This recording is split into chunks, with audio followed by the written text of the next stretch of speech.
$5,000. Cash payment to anyone who can prove that what lying son of a devil Farrakhan is preaching is consistent with the lessons, supreme wisdom, of Master Fard Muhammad Elijah Muhammad's representation of his teacher Master Fard's teachings.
Assalamu alaikum, sisters and brothers. Suleiman Rahim here. That's the covenant. We got 7 seals.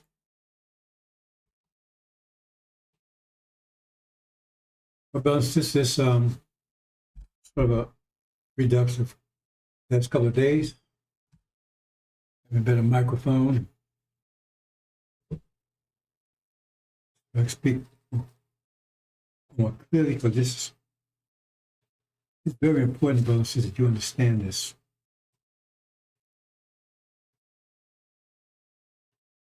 I think I broke it down about, well, every time I say I make it simple, I find ways to make it even simpler.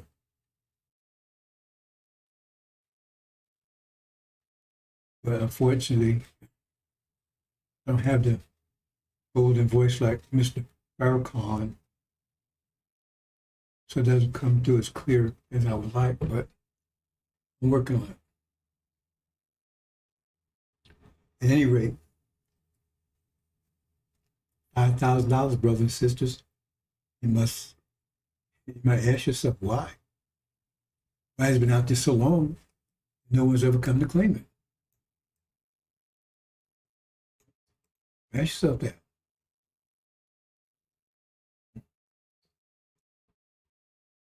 They're well aware of it, and it's having an effect on them. And that's what they claim. They say that's what they claim they're doing. Farrakhan claims he's representing Elijah Muhammad, Master Muhammad. So that should be easy. Easy $5,000. Again, if they're rich, they don't need it. Let's move on, brothers and sisters.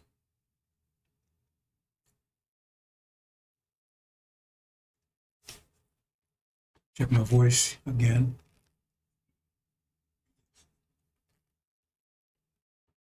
This couple of days. So far, so good. Do you then believe in a part of the book and disbelieve in the other? 1 second here.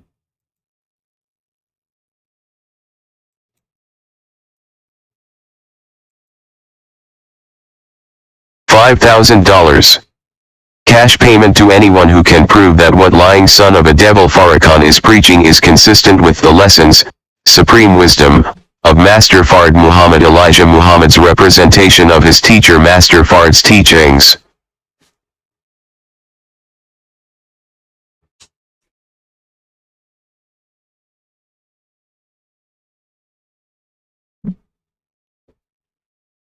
Got to make a minor adjustment.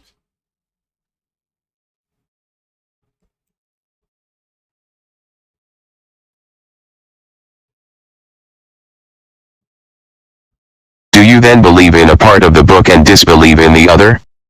What then is the reward of such among you as do this but disgrace in the life of this world, and on the day of resurrection they shall be sent back to the most grievous chastisement? And Allah is not heedless of what you do. 86 These are they who buy the life of this world for the hereafter, so their chastisement shall not be lightened, nor shall they be helped.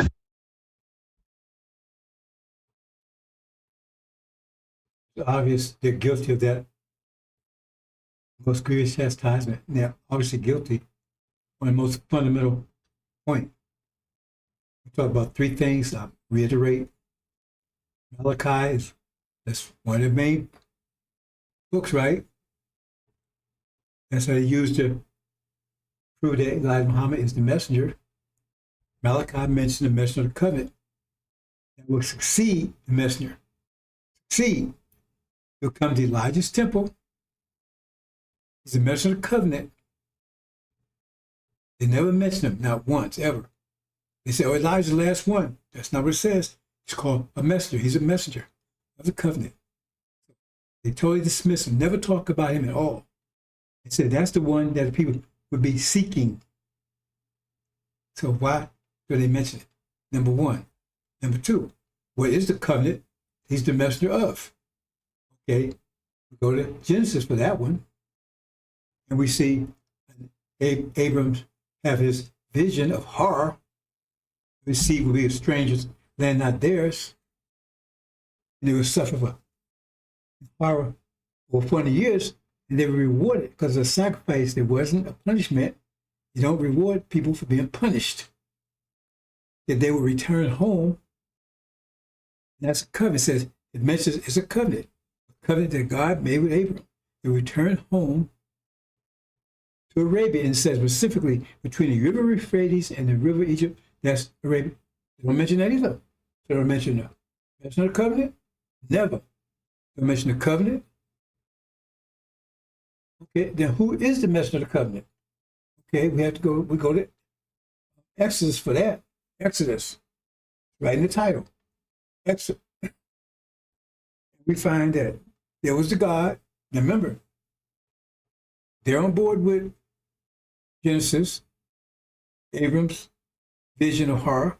They speak to that. They recite that. They recite Malachi about Elijah. They recite both of those, but the next sentence they don't mention. Next sentence in Genesis they don't mention. But then when you get to Exodus, there's the God, and there's Elijah, Moses, right? Then Aaron, and then Joshua, the one that will take us home.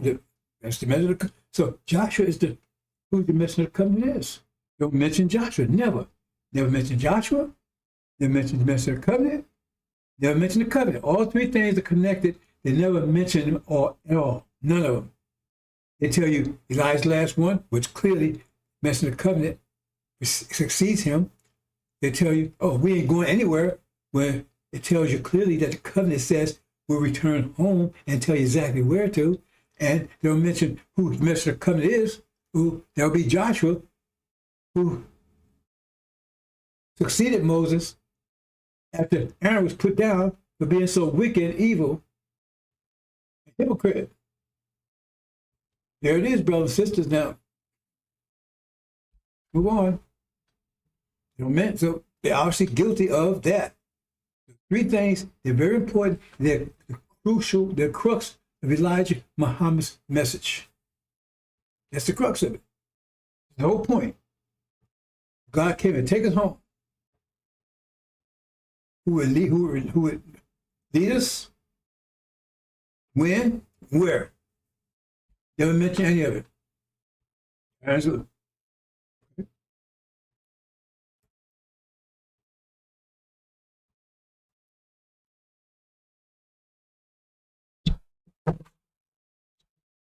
Now watch this.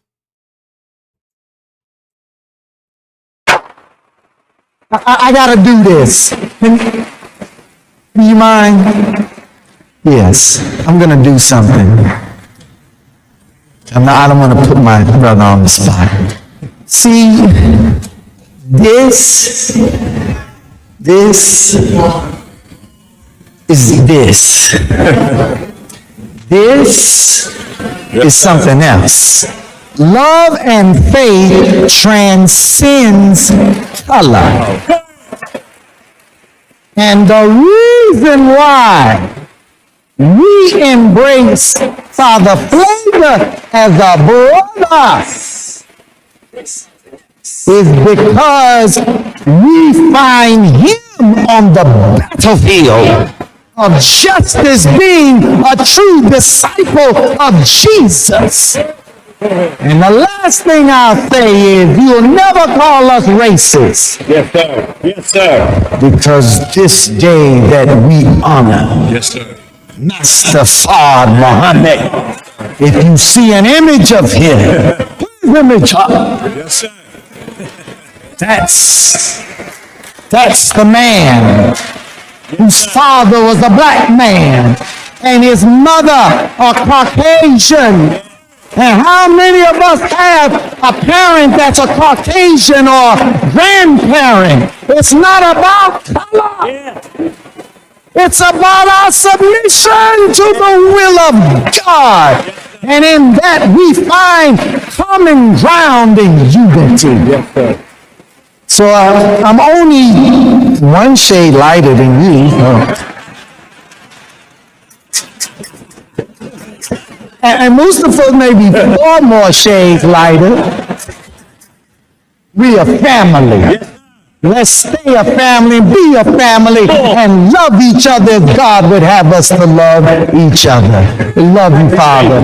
Happy Savior's Day. I had to do that. We love you. Go ahead. One more time, brother.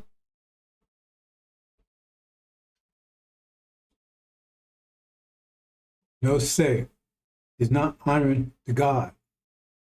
He's hitting on the God. The God says in the lessons, you can look at it anytime. I'll send you a copy if you like. God says they're all wicked, 100%. Every one of them. And they're like snakes. If you leave them alone, they would bite someone else. It says they cannot be reformed. Many have tried. It's impossible. So they must be removed from the planet. That's the God. God had to say. So, and he invokes the God. No, he's not in submission to God. He's shit on what God has said. That's the lesson. They're all wicked, 100%. But they don't bother to read those lessons because they don't bother to be concerned with the truth. They're not there because of truth. Because are their friends there? Or they're demons? Or they like the way he talk? Or he's cute. Or something to do. Not there because of truth, as it says. Those with the son of perdition were not there for truth. They were not there for mathematics. Not there for truth. So it doesn't matter. He can say anything he wished. They would not check. Because one little check, and they know that he's lying. And he know he's lying.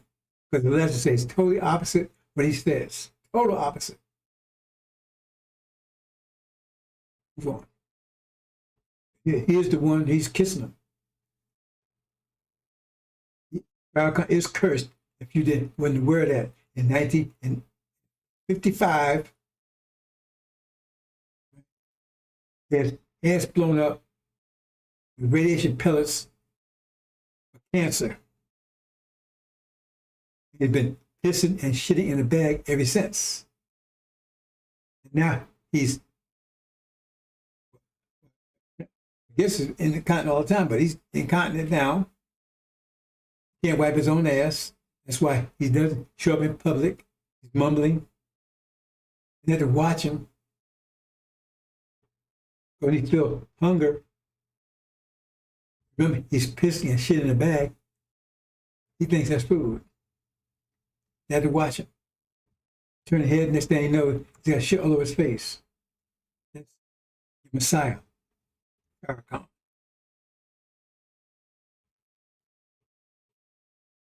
Take my word for it. Check for yourself. Take my word for anything. Check for yourself. I'm not here to convince you. I'm just here to give you information.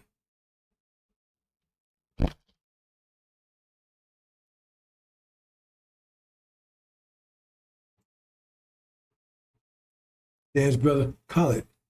Now, for your information, I was with the messenger from 70 to 75 when he departed. Stayed in Chicago up to 83. I was there altogether 13 years. I didn't know Brother Collins. He came along with Farrakhan after Farrakhan supposedly reemerged. So I'm not sure exactly when they joined up. But if you knew anything about Brother Khalid, you had no experience with the Nation of Islam under Elijah Muhammad. He was a good example of what an FOI was like under Elijah Muhammad. Not like this milquetoast stuff you get with Farrakhan. It's fake NOI, FOI. That's why Farrakhan had to put him down, because when you're fake, you don't want the real thing to show up, because then everybody realizes you're fake. He represents the spirit, the general spirit of the FOI at the time Elijah Muhammad was around. And you do not, no one there comes close. That's why Farrakhan, he was just doing what? He was just teaching his teachings. He's following Elijah Muhammad's example. What was wrong with that? Obviously, everything. Let's move on, brothers and sisters. Notice I'm striving hard to speak clearly. Give me applause. I'm working on it.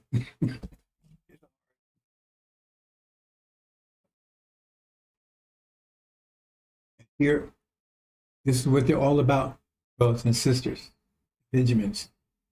They ripped off the nation. I have a special presentation I'm putting together. This tape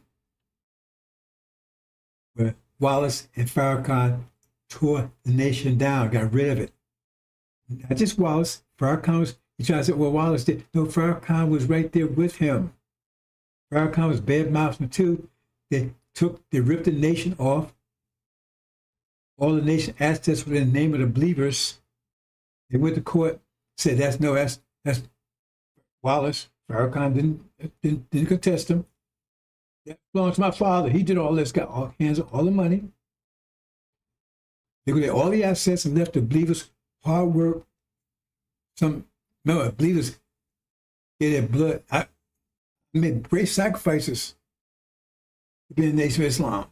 And while I was there, selling 300 papers a week, I was a foreman, the midnight foreman at Muhammad Street newspaper, security, so forth, so on. Everything in my house and everything, my apartment was in the Nation of Islam complex, so on and so on. Everything was going overnight. They took the money and ran. It's my mama, same thing. They was hiding out in Mexico. They was afraid that some people was going to come and get them because they knew they had ripped off the whole nation. That's why they ran and hid. Except for a while, he stuck around and started something called Balalians. They totally got rid of NOI, all of it, the name, everything. And now Farrakhan going to say, well, remember he was part of it, but now he tried to dismiss and say, oh no, it was Wallace, and now he's going even further than that. He's saying, oh no, God tore the Nation of Islam down.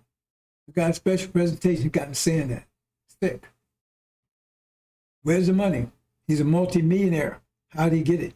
Has no business, no job.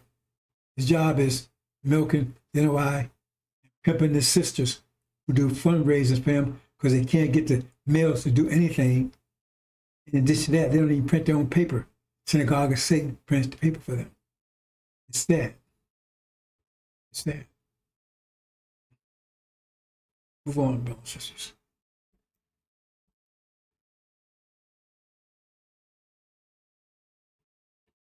The deception. And I've been saying, brothers and sisters, primarily, it's not for you directly. It's for this information is be available. The brothers and sisters that's going through tribulation, they will have it. Because according to the scripture, none of you understand any of this. The four winds blow. because you're not committed. That's why you don't have it. You don't understand it. You may not understand that, but you obviously don't understand it. It says you would not until the four winds blow, and that's fire. Fire hits you. And then you, oh. And then you wake up. See, because you're dead. See, these bones live? They're dead. People say, no, they don't get it. Easy. Test certain things, and I know right away they don't. They say they don't have it. And the reason they don't have it is a couple of reasons. One, because they block from it. You got these fools that's blocking the light. And those that are exposed to light, right? It's not enough heat in it for them to move them. They see it, but they're standing spiritual. They don't want to make the commitment. That's why they don't see it. That's why it says, "True mind will walk alone." And they'll find out during tribulation. That's why. What's the difference? Tribulation means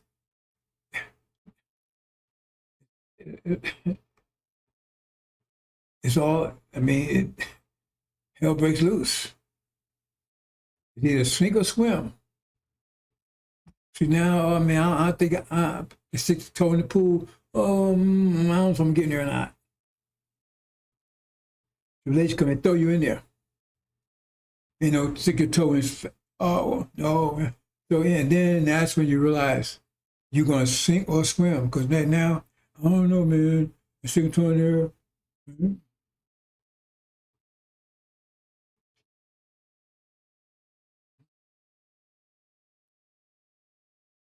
The way it is. That's the way it is.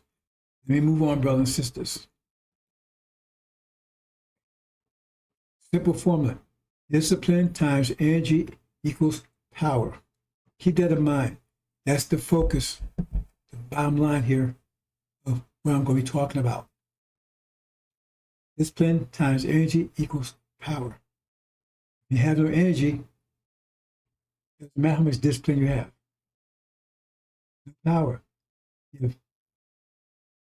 you have energy, no discipline, but I didn't say that. Okay, if you have discipline and no energy, right? What if you got energy and no discipline? Well, still no power. You got a lot of energy, no power. It's like water just sitting there. If you have both, and then if you have energy, the more discipline you apply, the greater power you're going to have. Power. This is how much discipline you want to apply now. Or in another case, you have discipline, how much your energy you want to apply. That's up to you. Those are your decisions. We didn't have any choice during energy deprivation. That's by definition, we didn't have energy to apply to power. Because all the energy we had, we needed to maintain ourselves. Didn't really get into that. I think I touched on that a little bit. I will right now, right? We had no power because energy levels were low, universe expands, and you expand why energy that was here out there. So it's less and less here. As the Quran says, earth and heavens were one, then we expand them. So expand means energy is less here, so it got to the point where it's very little.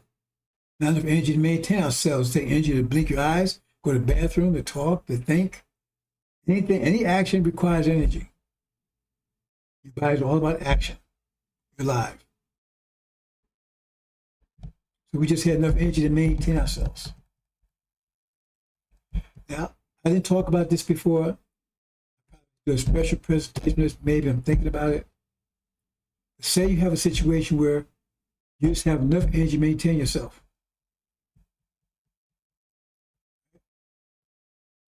But you're under someone else's control. So they manage your energy for you. So they say, no, you cannot use the energy to maintain yourself.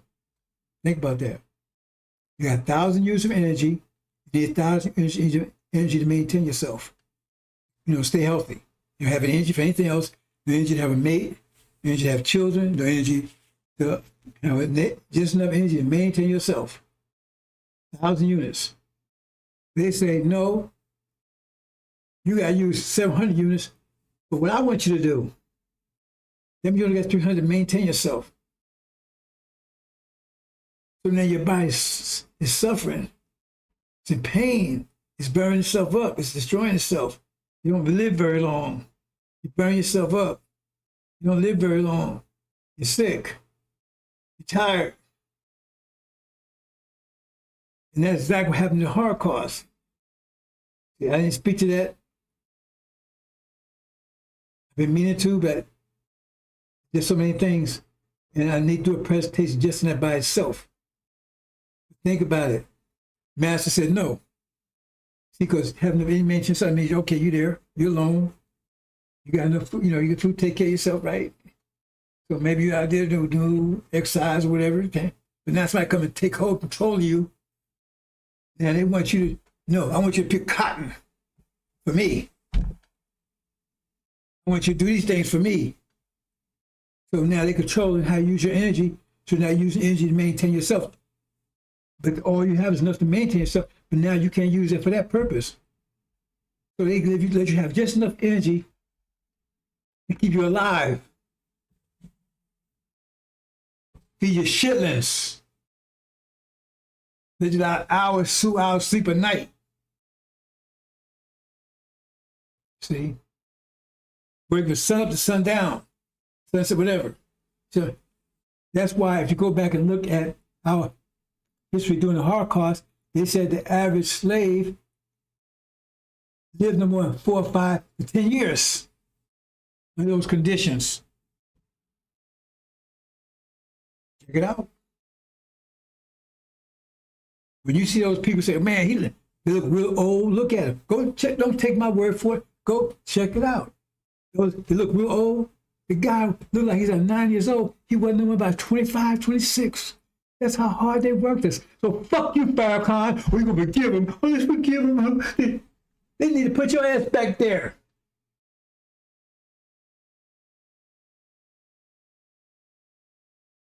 So I'm getting distracted again because they taught this person called a tyrant. The master taught, he never elaborated. But it says somehow people put in a situation that's comparable to what we were in Holocaust once we get home. He said, under authority of this person called a tyrant. And my understanding of that is that there's a consequence for you neglecting your ancestors. So you want to go around and fist bump with these devils and act like nothing ever happened, and loving up on them, and and all the shit they did to us. And you see, it's visible. Look the condition we're in. How did we get like this? We didn't do it ourselves. And we remain because the force that puts this condition still exists. The force that puts in this condition still exists, or we would revert back to our natural form. You can't see it, you see the result. So those we put in a condition similar to what our ancestors. So now you want to neglect your ancestors? You want to, like, they weren't shit. They say, oh man, I'll forget about them, man. Hey bro, what's happening, man? Coming to the devils, partying with them. Like, and part of what kept the ancestors, some of them kept them going, is the knowledge that one day their descendants would rise up and take revenge on these people for what they was doing to them. And then you sitting around here fist bumping with them. So now you're going to be in that same situation. So now see how you feel. See if you're going to feel fist bump then. There's plenty of time. So that's something what I talk about now. I don't know if I need to elaborate anymore. But that is, let's think about that. You work so hard that about 20, 25 years old, 30 years old, you look like you're 90 years old. And you die. Because your body just, that's why they say they keep getting slaves all the time, because they They was using up so fast. Yes. That's how cruel these people are. I look at it, I said, no, man, that guy got to be 9 years old. No. Average one, this is the average one that dies like in their 30s. They looking now because they work you so goddamn hard. So therefore, remember, you had no peace or anything because the energy you need to maintain yourself, they made use for that purpose. So they had control about energy management. So you had no peace. Everything was horror. That's why he had a vision of horror. You had no candy to eat. You had none. You ate shitlings. You taste shit. And they fed to you through a barrel, through a trough, just like a pig.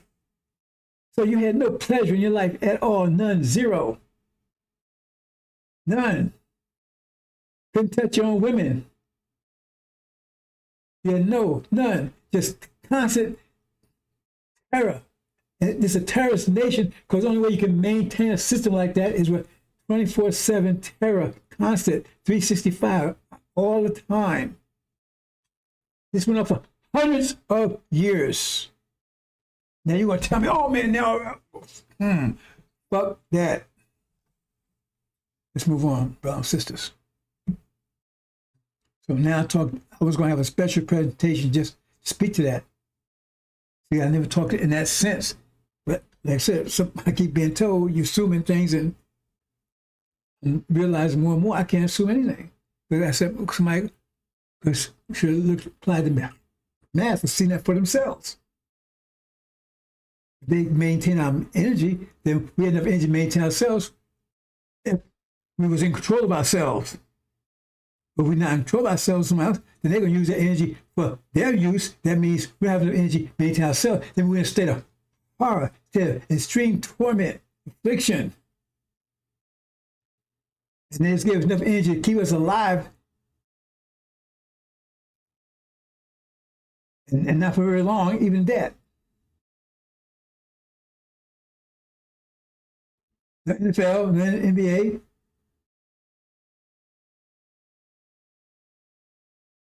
they were pissing the water. Sometimes all you had to drink was piss. Chitlins, that's what they called it back then. It got smart. Oh no, we call it chitlins now. You don't see just take the C off and put an S there. That's exactly what it is. So why, are we that stupid that we say, because they can just take the S off of shit and put a C there? And now it's shit. And man, I like shit. I don't eat no shit, man, but I eat shit. Same damn thing. They have done a job on us. Move on.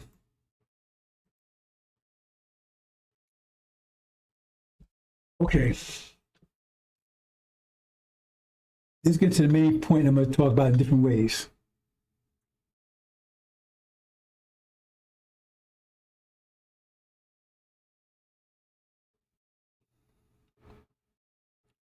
Well, let me play something. Let me speak to it.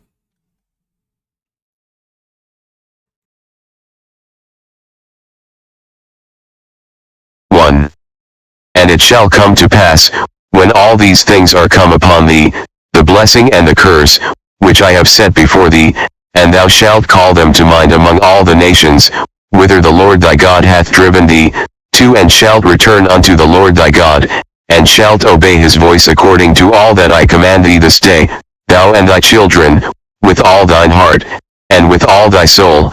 3. That then the Lord thy God will turn thy captivity, and have compassion upon thee, and will return and gather thee from all the nations, whither the Lord thy God hath scattered thee. For if any of thine be driven out unto the outmost parts of heaven, from thence will the Lord thy God gather thee, and from thence will he fetch thee. 5. And the Lord thy God will bring thee into the land which thy fathers possessed, and thou shalt possess it, and he will do thee good, and multiply thee above thy fathers. I got more, but I'm going to speak to each one as I play them. Now, notice he says here that thy children, I shall return unto the Lord And thou shalt return to the Lord thy God, and shalt obey his voice according to all that I command thee, and thou thy children with all thy heart and all thy soul. That means 100% everything. But that's not against you, that's your nature. So you got to come to your nature. That's why it says, Master Muhammad said, now return to your thorough knowledge of self, not knowledge, thorough. And you ain't ready to do that. But you still cling to earth. I'm not clinging, yes, you clinging. You're still clinging. Well, I don't care what you say, you cling. Because how we know you're not clinging, because when you start getting injured, that's your mind. Then we know you're not clinging anymore. That's not no, so you can say whatever you want to say.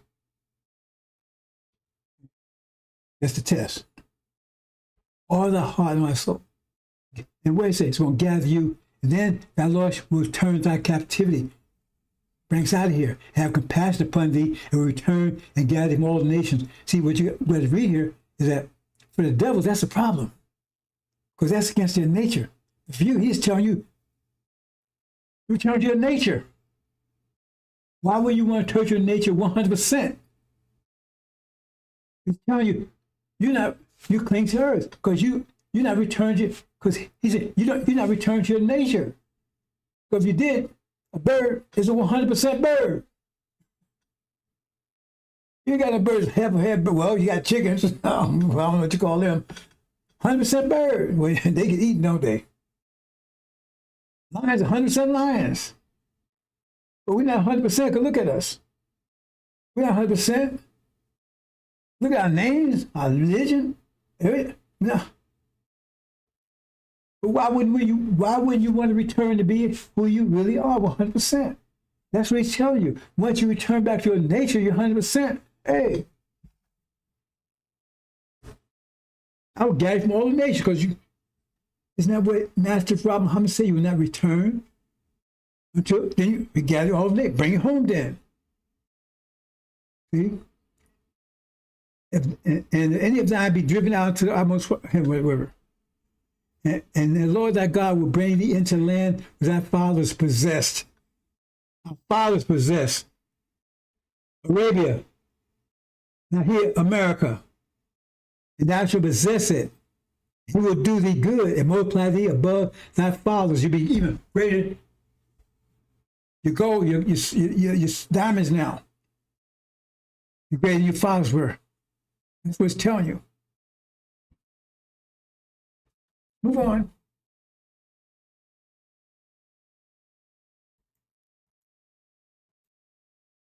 Six.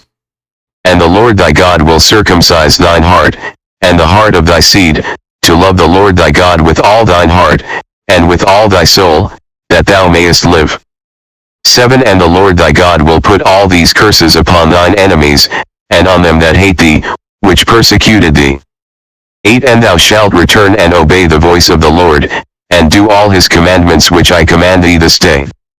9. And the Lord thy God will make thee plenteous in every work of thine hand, in the fruit of thy body, and in the fruit of thy cattle, and in the fruit of thy land, for good. For the Lord will again rejoice over thee for good, as he rejoiced over thy fathers.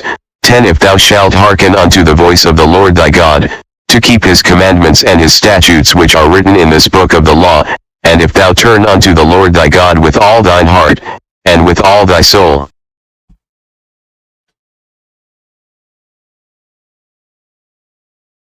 And again, brothers and sisters, return back to your nature. That's all he asks you to do. Turn back to yourself. Like he mentioned your fathers, back the way your fathers were. Not the way we are now.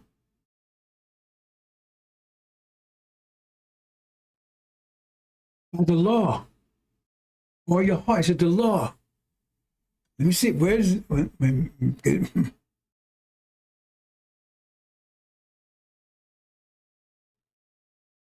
And thou shalt hearken to the voice of the Lord, thy God keeps commandments and statutes written in the book of the law.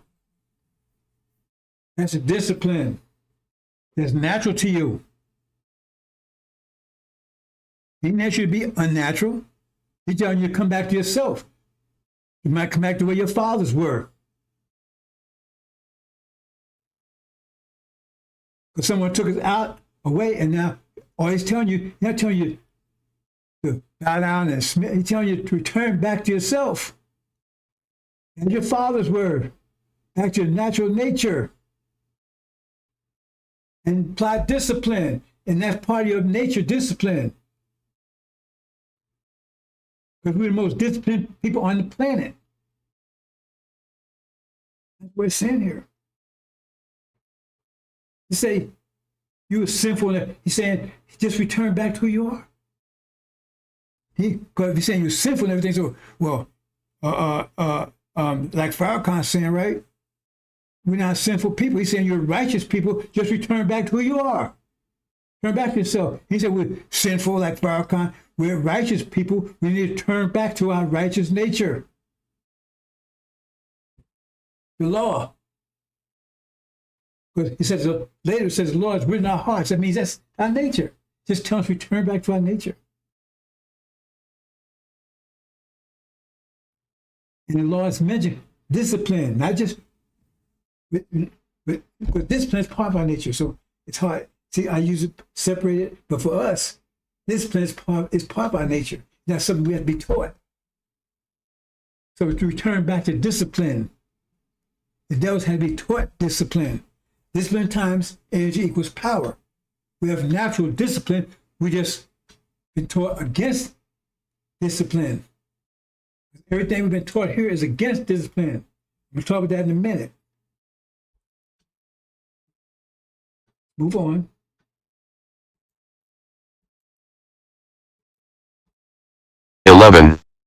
For this commandment which I command thee this day, it is not hidden from thee, neither is it far off. Part of your nature. 12 It is not in heaven, that thou shouldest say, Who shall go up for us to heaven, and bring it unto us, that we may hear it, and do it? 13 Neither is it beyond the sea, that thou shouldest say, Who shall go over the sea for us, and bring it unto us, that we may hear it, and do it? 14 But the word is very nigh unto thee, in thy mouth, and in thy heart, that thou mayest do it. It's telling you your nature.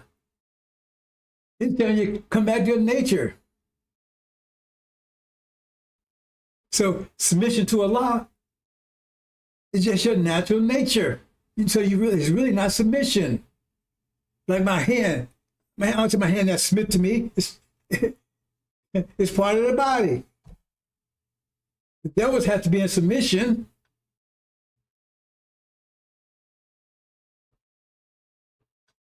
Or my parts coordinate. Now, here, my hand is not submission to my brain. It's coordinate with my brain. It's part of it.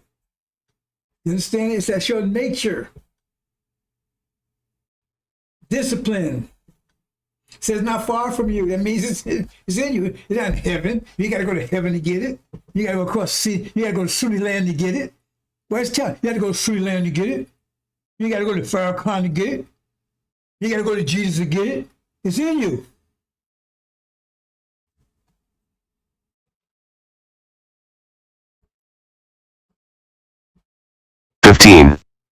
See, I have set before thee this day life and good, and death and evil. 16 In that I command thee this day to love the Lord thy God, to walk in his ways, and to keep his commandments and his statutes and his judgments, that thou mayest live and multiply, and the Lord thy God shall bless thee in the land whither thou goest to possess it. I hear. 17 But if thine heart turn away, so that thou wilt not hear, but shalt be drawn away, and worship other gods, and serve them. 18 I denounce unto you this day, that ye shall surely perish, and that ye shall not prolong your days upon the land, whither thou passest over Jordan to go to possess it. 19 I call heaven and earth to record this day against you, that I have set before you life and death, blessing and cursing. Therefore choose life, that both thou and thy seed may live. 20 That thou mayest love the Lord thy God, and that thou mayest obey his voice, and that thou mayest cleave unto him, for he is thy life, and the length of thy days, that thou mayest dwell in the land which the Lord sware unto thy fathers, to Abraham, to Isaac, and to Jacob, to give them. Did you catch that? He is thy life. You're the God. You're the God. You got to return back to yourself. Return back to your power. That's up to you. You have to do that. You have to make that decision for yourself. It says right there, that mayest love the Lord thy God, that thou mayest obey his voice, that thou mayest cleave unto him, for he is thy life. The length of thy days means it's you. Turn to yourself. You to God. So he's right there. He is thy life. Okay? If you refuse to return to yourself, then you'll die. You destroy yourself. We're going to talk more about that in a minute. That's if you choose death. It's a choice. Well, how did you get that choice? Why is there that choice? How did that choice come upon you? Well, that choice came upon us because under Adam's command, we was given that choice. Adam gave us that choice. It's a part of the choice. We'll talk that in a minute. Hope I'm speaking clearly. I'm working on it. But this is so important, so clear. I have to make sure I get it. And evil. It should hire Farrakhan. Well, that's right. He shouldn't have pissed in the bag, right? Here we go.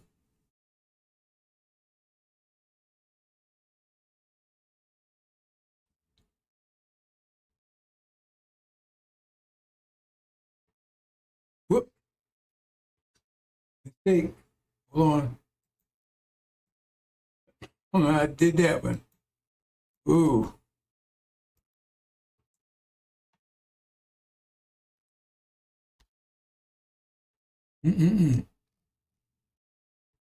That happened.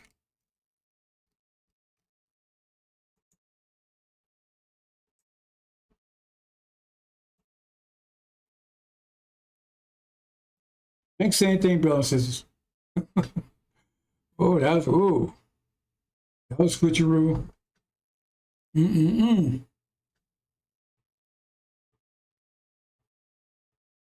Ooh. And have a stroke on that one. Ooh, man.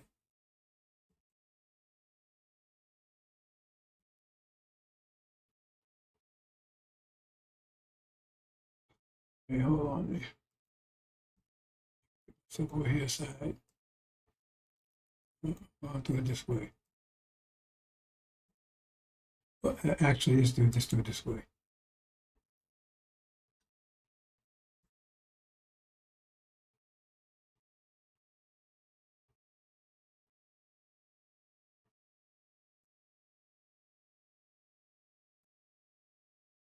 See here? I've been saying this. Now I'm going to speak directly.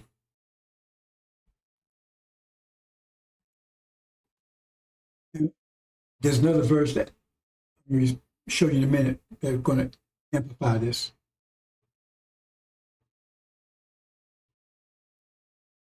Because it's kind of hard to put it in the right sequence, so you know, but so.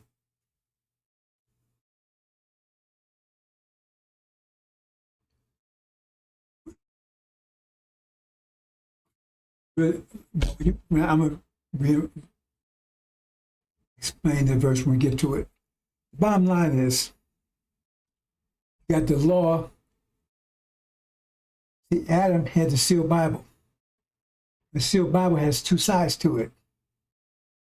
Because if you read the so-called New Testament, they're saying that that's why I call it New Testament. Where they say they got rid of the Old Testament. That's don't take my word for it. Go check the Christians. That's what they say. That's what I call a New Testament. Because the Old Testament was to obey the law. The New Testament, no, you don't. They got did away with the law. Because they couldn't obey the law. The law wasn't helping them. They wasn't improved by it. So he says they did away with the law, and all you do is believe in Jesus. That's the New Testament. That's the idea behind it. Oh, but remember, the old law tells you clearly, you want to get to paradise.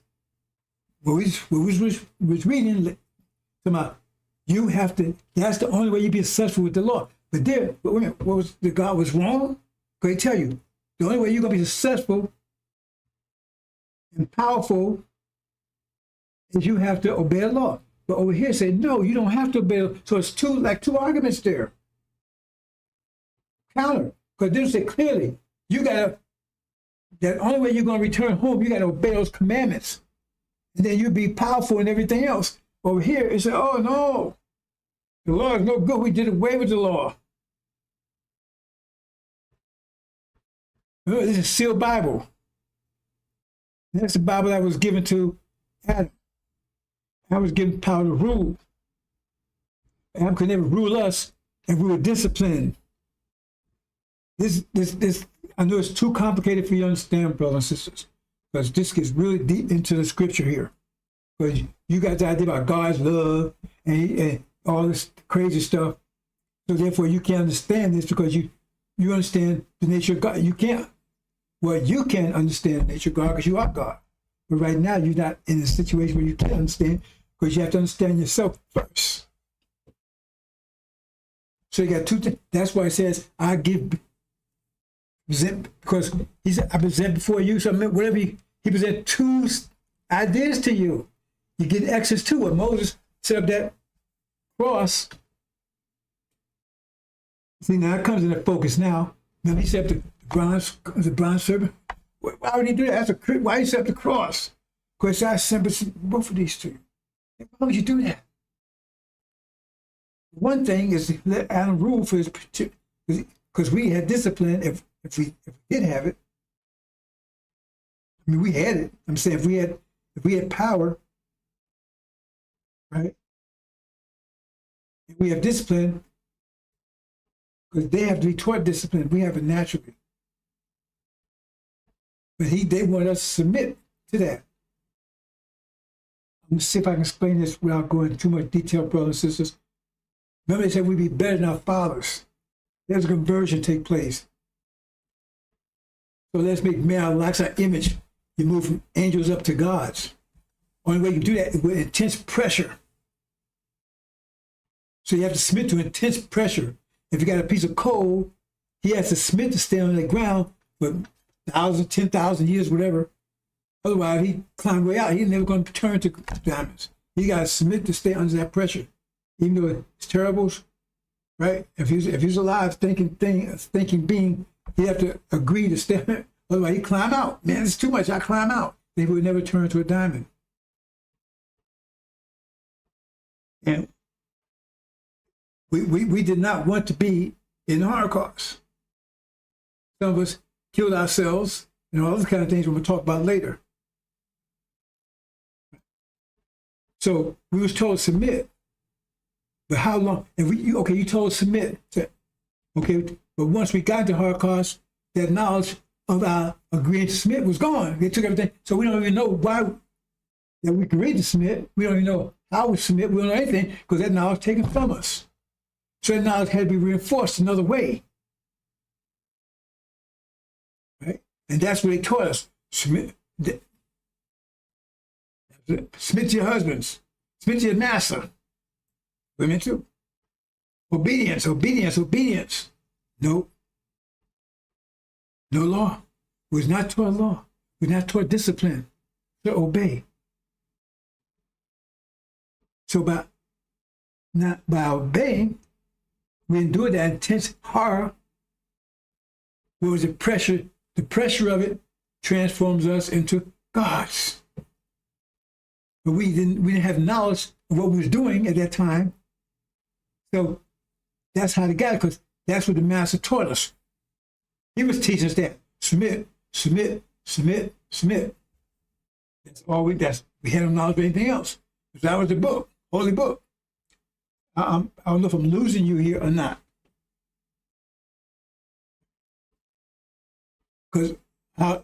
So now he didn't know he was making us into diamonds. He was abusing us, afflicting us. But we knew that's the process it would take to do that. And we knew we'd get into the process, but we would have knowledge of why we was in it. So we had to have somebody reinforce it.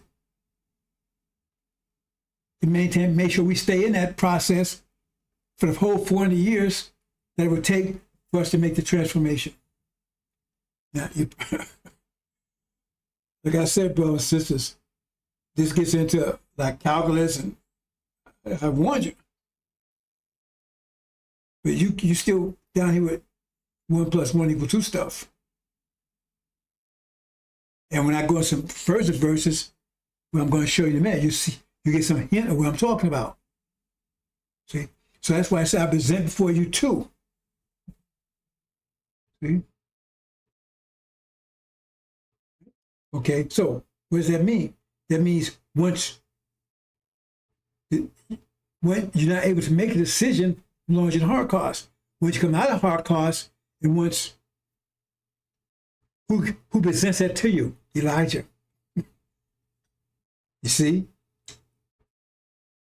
Then he comes and gives you. Now he gives you the knowledge that was lost. Now presents you.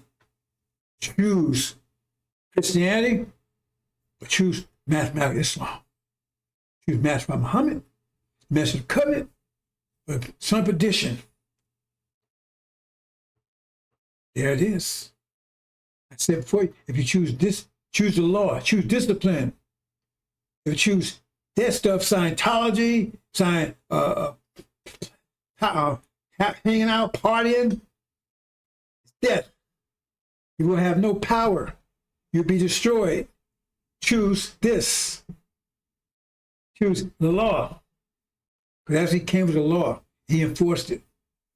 There you got it. That's what it says. Moses came and did that. It says, I stand before you today. I choose, because that's what presented to us. We had a choice between Elijah, and right now, the choice between Message of Covenant and the Son of Perdition, Farrakhan and Message of Covenant. One saying, the law, go home. One saying, hey, man, you didn't have a choice until Master Muhammad showed up. You didn't know anything about Islam or anything. The choice came when Master Muhammad showed up. And it said Elijah. Remember Elijah Muhammad? God had to tell Elijah, give him a choice. Tell him. There it is. That's your choice. See? Because the devils, right? When they chose to disregard the law, you see what happened to them. So if you look at history, you still see what the result of the choice. Because when they follow the Catholic Church, what says we do away with the law doesn't mean anything. And they fell into dark ages for 1,000 years, lost all power for 1,000 years. And then when they broke away and went back to the Old Testament, the law, God became the most powerful people on the planet. So that's the information you need to make your choice. So I stand for you this day. This is your choice. Choose life. You have life or death. Choose life that you may live. And you return home. But once you choose life, then God comes back to you. You come back to yourself. You become powerful. And you go home. So you choose life. Immediately, God loves you. You were saying, please, you have power. You go home. Choose death. You're cursed. Like he is. Farrakhan. I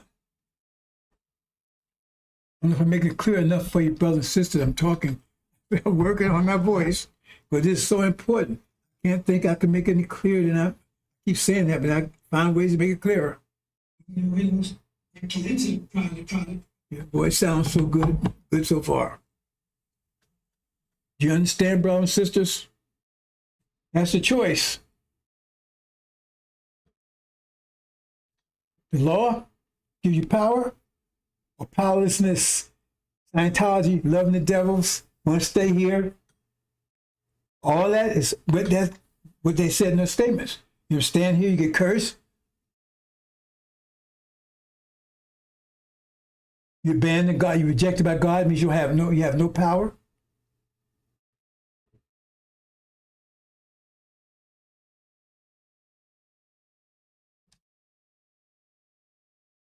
That's the choice. That's the covenant comes law. And you have to do 100%, but you're not doing yet. For some, I'm having a problem. Okay, they mess with my I'm not sure how much I'm getting cut off here. They don't like this. They've had this much disturbance before. It was lost. We'll see. Understand, brothers and sisters? Not telling you the law. You got to stop being sinful. All that stuff. What's the solution? Look what happened to him. He got cursed. If he was obeying the law, he would not have got cursed. He said, nothing will happen to you. Because God is with you. God with him. Look at it. Look at the condition he in. Is that the condition? Okay, if you follow someone, won't you end up the same way they end up? You end up like him? We end up putting shit in the bag at 55?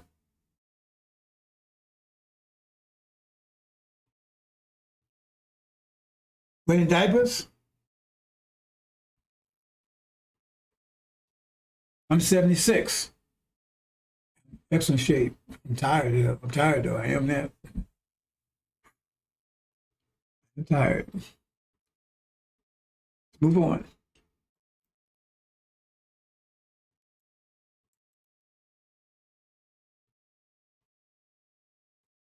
Talk about this. Now, that's the base. What I just did is the basis of what I'm trying to talk about. Mass, energy times discipline equals power. And they have not been teaching discipline since you've been over here. Teach you obedience. No discipline. And everything, in the movies, everything, teach you, even your children. Your children not taught in the so-called cosmic, the children taught to be disrespectful, no discipline. That's part of learning discipline, obeying your parents. Discipline. That's for a child, that's discipline. Because you're not in control of yourself, but you have to apply discipline to obey your parents. And now the children taught no discipline, don't respect your parents. They grow up, they're around here, they broke, they got all kinds of problems. Don't have this, don't have that, because, hey, but they saw the game. I saw the Jets. Man, that was something, man. Spent 2 and 4 or 5 hours watching that crap. And you're the God universe, but you know nothing about the universe that you live in. You haven't studied one bit. Think algebra is somebody's name. Trigonometry is some kind of tricks.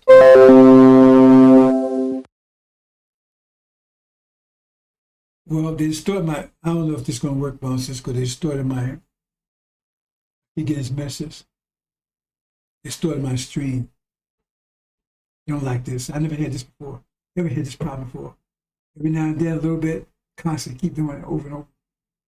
I don't know. Because right now, they shadow banning me. They think I don't know it. They limit to who can see this. There's most, I can't say certain things. That's what's going on, brothers. Using not using for discipline, for party instinct, so you have no power. Black folks have no power. Why? Because you don't have the knowledge of power. How to get it. And you don't know about the 5 pillars. Even Elijah didn't teach you that. He taught you how. He taught you. He led the way to discipline, but he didn't give you the mathematics of discipline. He didn't give you the mathematics of discipline. I'm giving you the mathematics of discipline.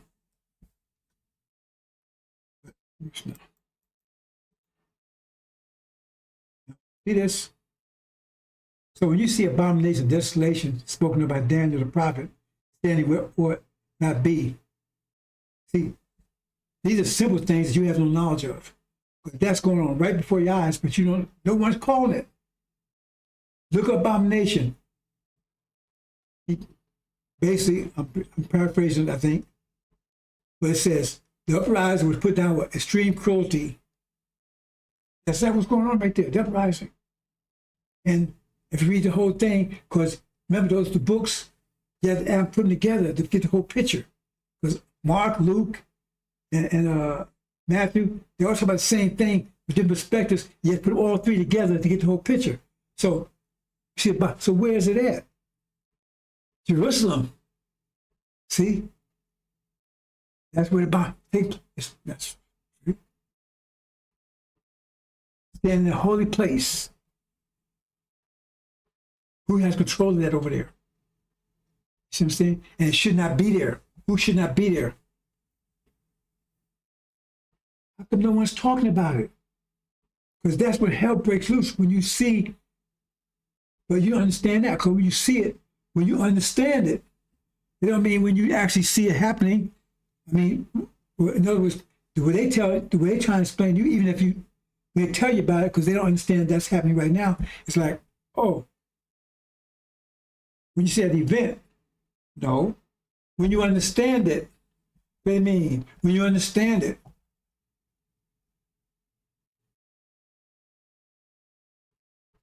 you see? Because if you wait till you actually see it, it's too late.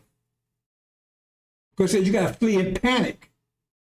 So that's how you know that's not the right way of looking at it. Because if you understood before that, you wouldn't have to flee in panic.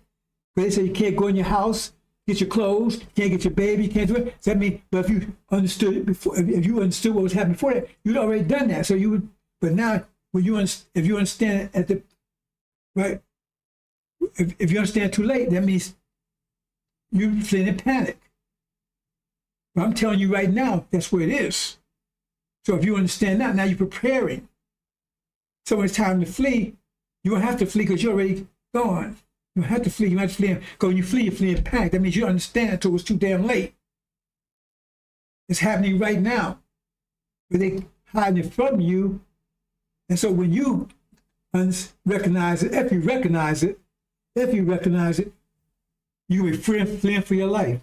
Now, I'm telling you about it right now. Because if you understand it right now, you won't be fleeing for your life because you'll be already prepared to take care of those things. But if you don't, that means when you understand, if you got to flee for your life, that means you don't understood it too damn late. And if you even understand it then, that means you're dead. Because if that time happens, when it happens, when they attack, and you still don't, then you're dead. Because you don't even try, you don't even flee. Hope you understand. You got to put the three together. So here they are right here. And pleasure flight may not be in winter, and pleasure flight may not be in winter or Sabbath. And see, that's on me, that one. I've been told stop assuming, because I focus on this one, may not winter or Sabbath. And I didn't realize the other one just said winter. And when they saw it again, I looked at it like, oh man, I was talking, I've been reading it, and it's on me. I can't make any excuses. Because I was saying, man, I said, man, this is the period of time when it's supposed to be happening. Like I said, why would they say have so much room between? First you understand what the Sabbath is to my September, not 7th month, March. And winter would be either December or 21st December, depending on how you consider what they talk. They're not clear here. Maybe it might be clear in another place, not clear here.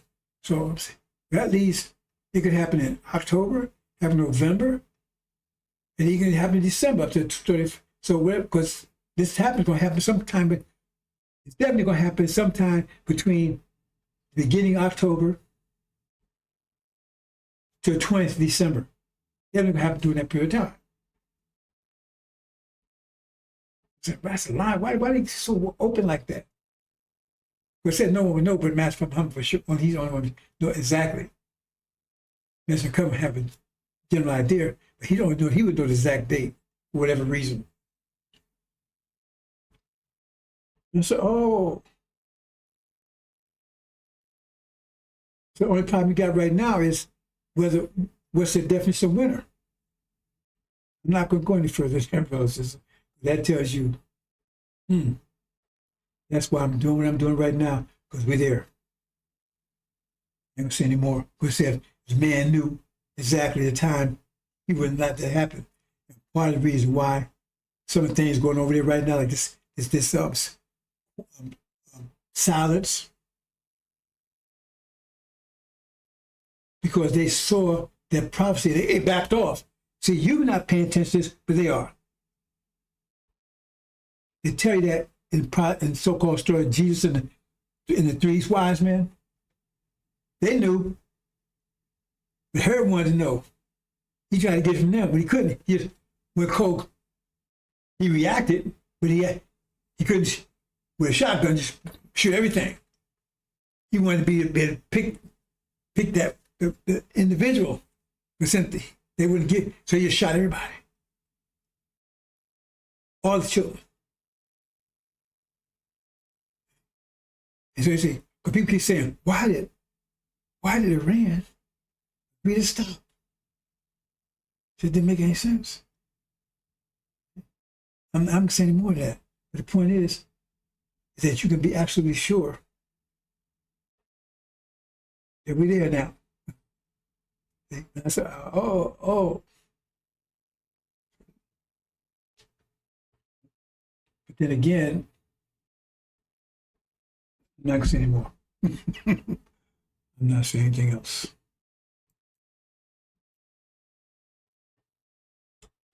Now look at this. When you see abomination of desolation spoken of by Daniel, that's the whole thing now. When you see abomination of desolation spoken of by Daniel the prophet standing where ought not be, right? Then let those who are Judea flee to the mountains, that it is on the housetop, not go down to the house, nor enter to take anything out of the house. That means you in panic. Okay?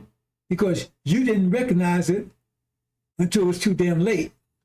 Because if you recognized before that, you wouldn't have to flee in panic. You understand? See? It said, pray that your flight may not be in the winter. That's what this one says. Right?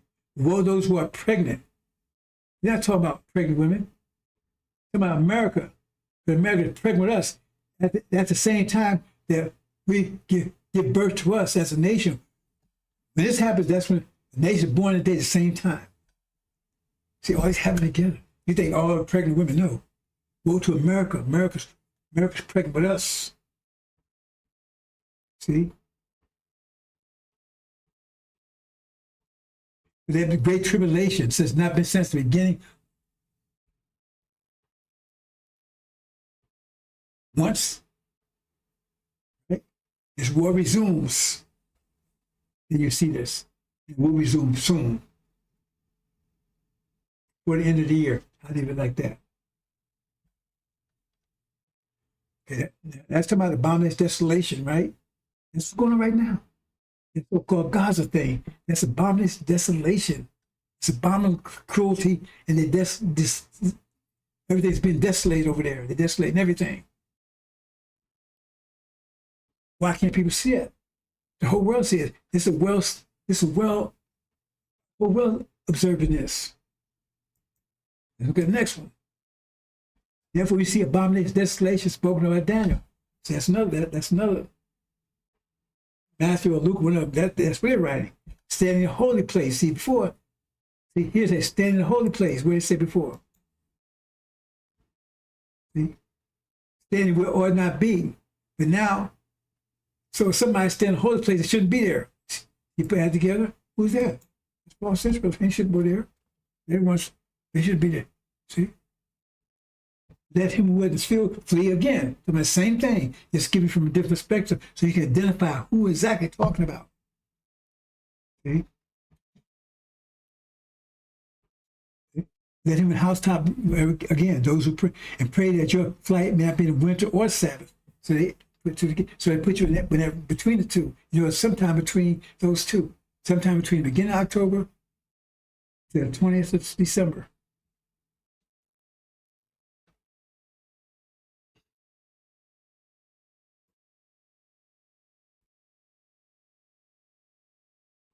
And here again, same thing. You see Jerusalem, Jerusalem. Now it's actually the name. Jerusalem, compassed by armies, didn't know that it's desolation. That means false Jerusalem is going to be destroyed. Their destruction. And why is it desolation? Because they're getting back what they did An abomination of desolation. That's why I use the same word there. God told you they're going to get back. What they're doing to the Palestinians is going to happen to them. They're going to see. That's what you're saying. Now, it's going to be reversed. Desolation is going to be on them. See, these little things you don't pay attention to. Desolation is going to be on them. It's going to be reversed.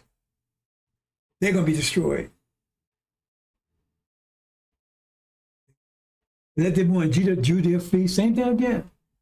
Doesn't mention about winter or summer. Be Sabbath or winter. See? But it mentions about days of vengeance, when pregnant with child. Again, that's when they should be born. When they should be born in the day. But woe those who are child, for there will be great distress in the land, and wrath upon his people. The people who are pregnant with us. America, stress and wrath. There could be a race war here, like you can't imagine. It's going to be the blood. Talk about bloodbaths. It's going to be. I'm not going to talk about that today. Okay? And Jerusalem should be trodden down of the Gentiles. Who got control of Jerusalem?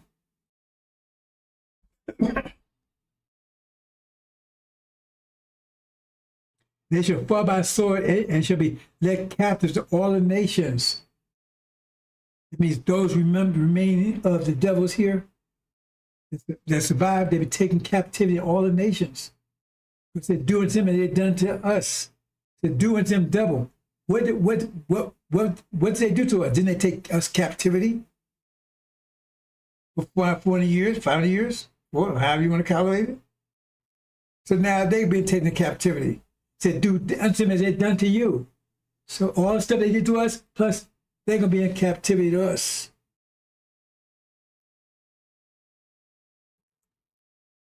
Reversal, great reversal.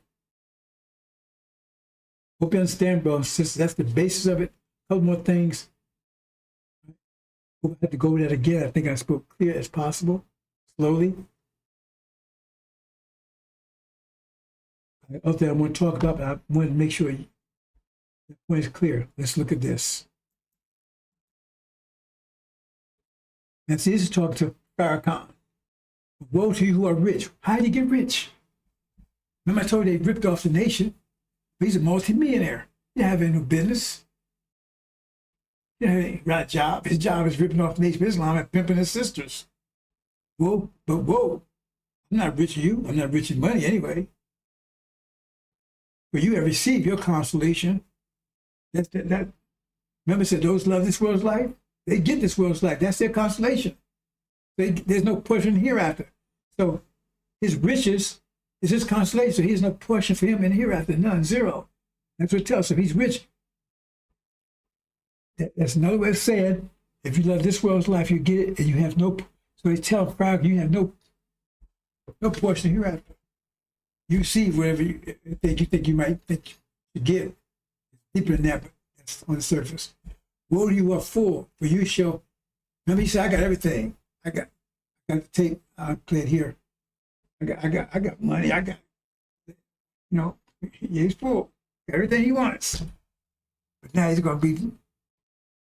When this wind, 4 winds blow, everything's going to. This whole world's life is going to dry up. It's going to burn up. That car you got, the house you got, that money you got, it's like winter. If all of it's based on snow, what happens when spring comes? If all your wealth is based on the winter, ice, snow, hail, what happens when spring comes? It's all gone. Those who will laugh now, this is this, no? Now they're going to weep. Oh, they're going to be weeping in the morning. Most grievous chastisement. Then look at the last part here. Woe to you when all men speak well of you. Oh, the honorable Farrakhan. Honorable. Honorable? Whoa. See? Because so their fathers, the false prophets, because he called them false prophet. You false prophet.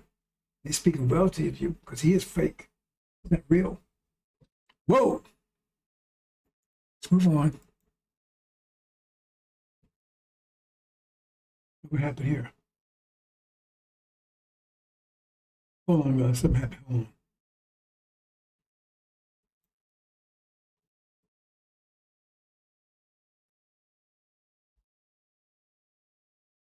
Here. What happened? Oh.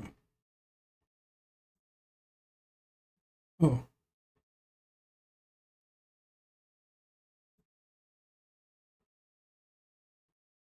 We're. Strange. Well, I ain't gonna say nothing. I ain't gonna say anything. Hold on. Let me do it this way.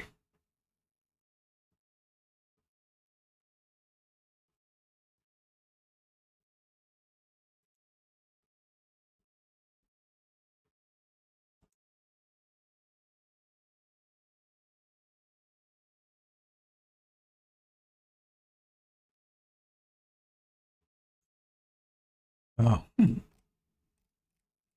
Amazing.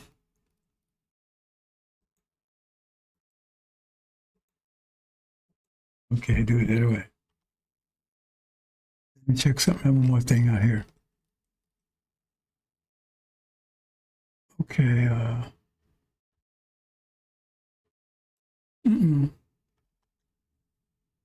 the second bro says I might as well do this. I keep forgetting to do it.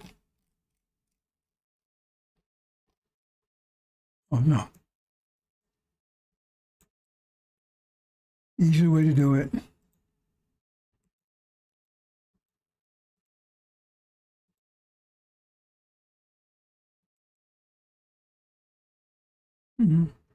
Nope. What am I missing here?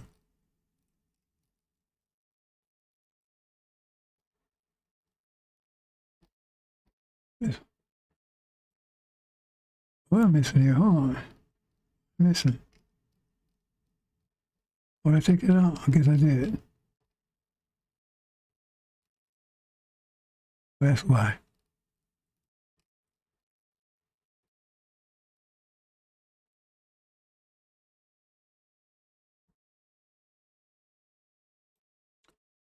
Well, that one is on me. I made a change. I forgot to, I made the change. Okay.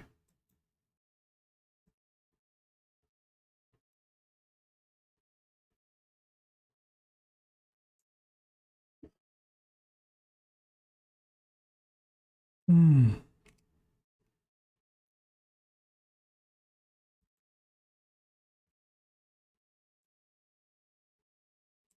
Uh, yeah. And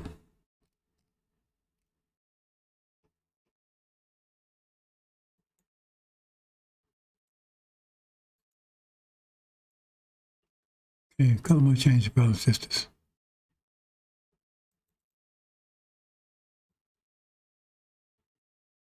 Hmm.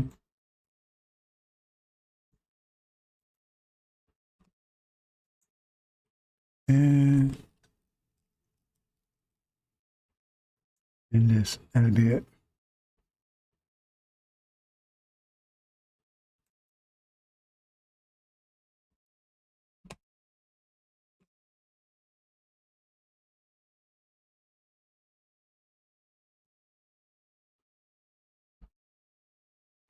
Mm.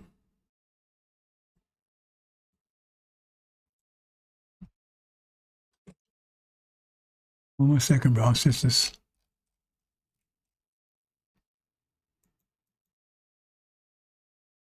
Okay, yeah, that'll do it. Good. Okay, good. Mm.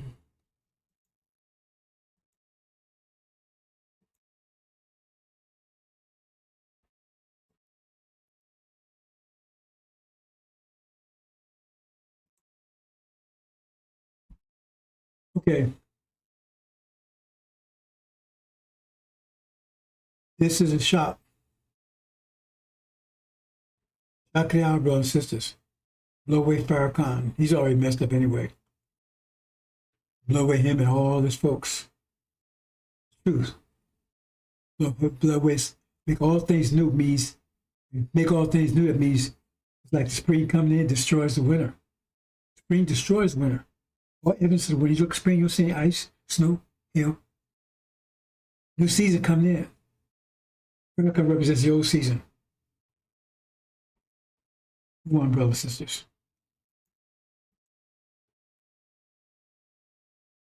Now, 1/2 plus 1/2 equals 1. What kind of math is that? Well, that's that situation, brothers and sisters. You're not a whole. If you're a male, you're a half. If you're female, you're half. So now we're in two parts. We used to be in one part, one. Right? No, God is one. Still one is broken two parts. Equal. Not 1/2 plus 1/4. Half.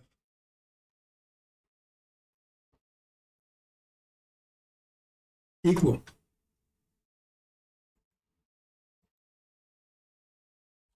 Now, let me explain it. I talked about it a little bit yesterday. Let me explain it with a graphic here. Okay. These are levels. Well, say you got 3 levels. Top floor, right? First floor, second floor, third floor, top floor. Top floor is the best. Right? But see, everything they tell you, they had a woman, they tell, well, the wisest, the dumbest man on the planet is smarter than the wisest woman. That's the idea they give you. Because no matter who the woman is, you go in Arabia, the guy could be, he could have an IQ of 1, and the female still got to walk behind him, no matter if she's a queen. So that's not backwards, that is wrong.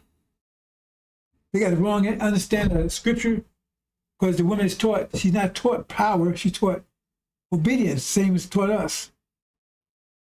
And she has just as much power as others if she exercises discipline. Let me try to make this clear as possible. See the top there? Now, he's a 3. She's a 3. Because they're one. She's 1/2 of him, 1/2 of her. So she's equal to him. Right? So he may be a 5 plus 3, but she'd be 2 plus 6, still 8. Different, but same but different. That sounds like an oxymoron, right? Equal but different. Still sound like oxymoron, doesn't it? I know you should say that. Anyway, right? Equal. 5 plus 3 is equal to 1 plus 7. Equal but different. So she's different. Like she may be a 5 plus 6, he may be a 6 plus 5. Both 30. Excuse me. Both 5 times 6 is 30. 6 times 5 is 30. So if his discipline is 6, but his energy is 5, his power is 30. Her discipline is 5, but her energy is 6. Well, why? Well, she would have more energy because she has less structure. Right? Because he's got stronger structure, he's strength. He has less structure.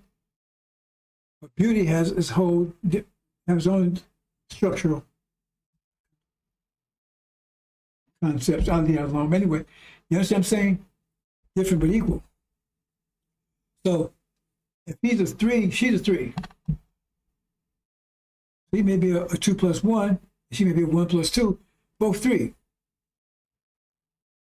But on the second level, they're both 2s. So she's still above that man that's on a 2, but she's a 3. She's 1 degree below the man on the top window. Because that's because of DNA. Because the man has both X and Y, she has 2 X's. That's the way it is. The way they say it doesn't matter because that's just their alphabet. That's what it means. It means in structure. She's a degree less in structure, not in power. Let's make man our likeness, our image, male and female. She has identical power. Just less structure. Because she's not as strong as we are, but she's more beautiful.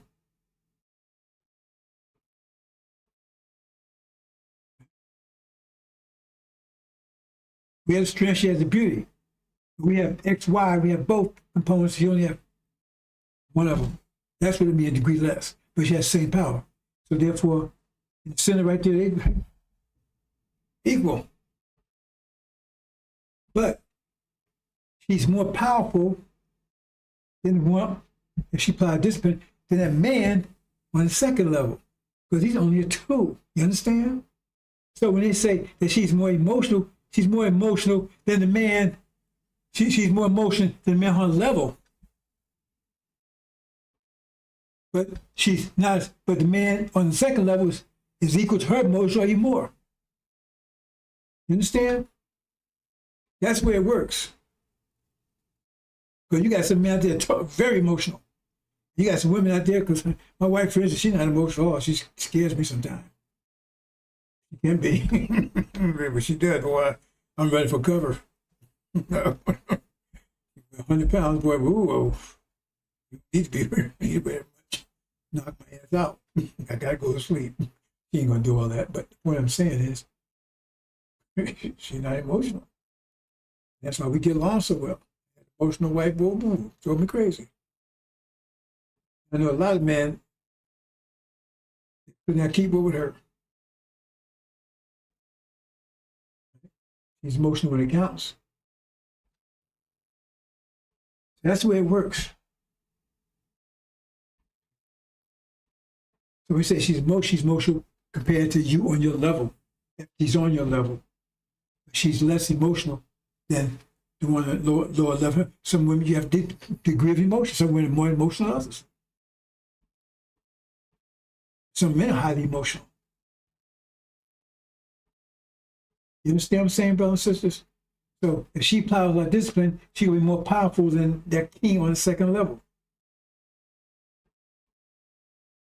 When you see the ark, right, on top level, she elect, you don't think there's women up there? There's all males up there? I think I need to explain this because, like I said, don't assume anything. So then they come together equal. But that the 2 on the top on a higher power plane than the 2 on the second level, and more so than one on the first level. So she's more powerful than those down there, and she's less emotional than the men down there. But she's more emotional in nature than the man, because he's stronger on level. Hope you understand, brothers and sisters. That's where it works. So I'm trying to spell everything out, not leave anything hanging.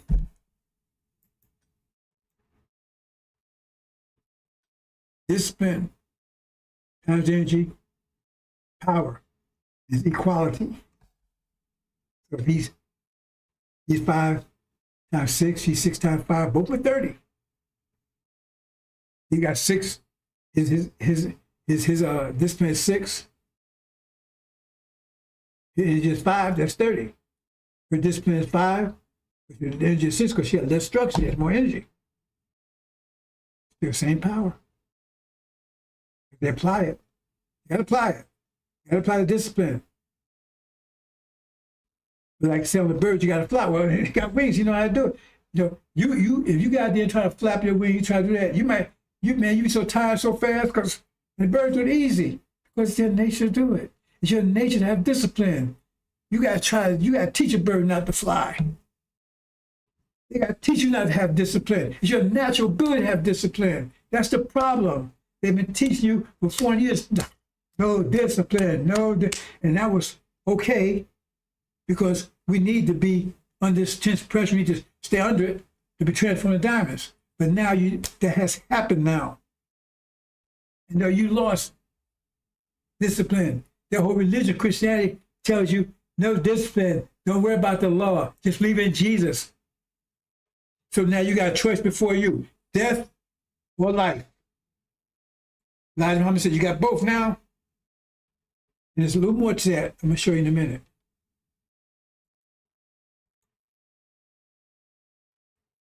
Joshua the Messiah. Check my voice again, sisters. See how I'm doing. Why? Well, she had more energy because she has less structure.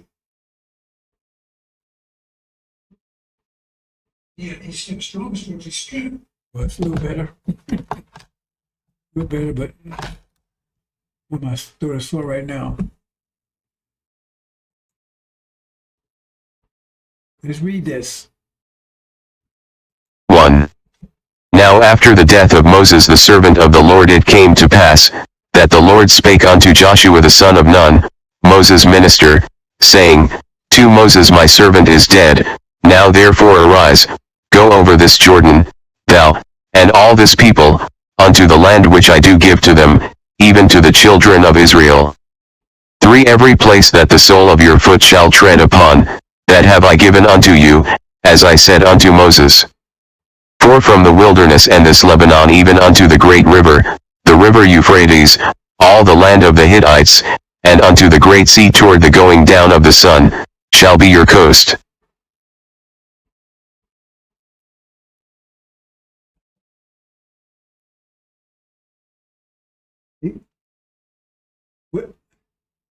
After the death of Moses' servant, he spoke to Joshua, not Aaron. Why pencil Farrakhan? Moses' minister, that means he knew Moses. He said the minister covered suddenly come to his temple, so he knew him. He was, right? Moses, my servant, is dead, right? Okay. Right? Going back home. Farrakhan said he's not going anywhere because he's not lying about that. He's not going anywhere. Okay, says so. Let's go to the next one. Go home to, not stand here. They tell you. All those clowns are there telling you it's garbage. They're garbage. 5. No man shall be able to stand before you all the days of your life, as I was with Moses, so I will be with you. I will not leave you nor forsake you. 6. Be strong and of good courage, for to this people you shall divide as an inheritance the land which I swore to their fathers to give them.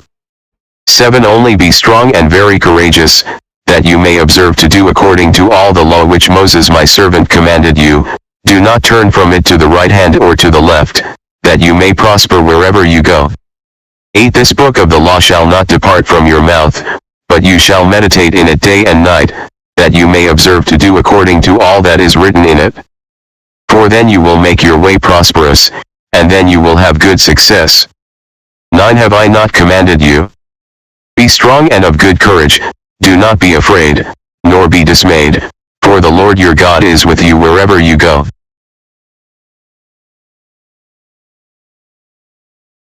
Brothers and sisters, once you have power, no one can stand before you. But the law, so-called New Testament, no, forget about the law. They did away with the law. Do away till that's death. The law.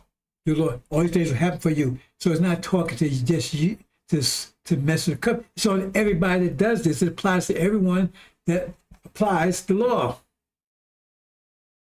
100%. That no one will be able to stand before us. No man shall be able to stand before you all the days of your life. Now with Moses, I'll be with you. Not Aaron. He passed it from Moses to Joshua. Bypass Aaron. Why? Aaron supposed to be the Messiah. The book of the law shall not depart from your mouth. Shall meditate day and night. You may observe the according to all that's written in it. But then you will make your way prosperous. You have good success. That's the root of it. But if you abandon the law and you want to NFL and NBA and Beyonce and party and I smoke, man, right? That's what you're going to do? Okay. Death. That's what they're teaching you. You try to show discipline, everybody look you crazy. Man, what you doing that for, bro? Dog. Let's go get a hottie. Let's go smoke a little bit. You know, I was in New Jersey when I first broke the seals. I was dealing with these Negroes that was Farrakhan people. So I don't know how I got in touch with them. Then they actually got in touch with me. At that time I was living in a mini mansion in Orange, New Jersey. Very nice, beautiful. Three floors, I think it was 5 baths. It was a beautiful place. And so they came over to my house one day, and I had a office, private office. Always had like a pool room, had a pool table and stuff. Right? So they come in there, and I had a message of black man or one of the books, might be the Quran, whatever. My table. So this clown, he gets in and he opens up, and he said, "Oh man, you got reefer in here." Now I know he put that reefer because I didn't smoke it. I smoked when I was in Vietnam. I didn't smoke it. They so stupid. But they were smoking and they tried to find a way to get me so we can get down and start smoking some blunts. Hey man, he had egg falls in the book. I know he put it in there, but I didn't put it in there. That's how they are. He want to get high. These Farrakhan people. It's not about discipline over there. My daughter been married to 3 of them.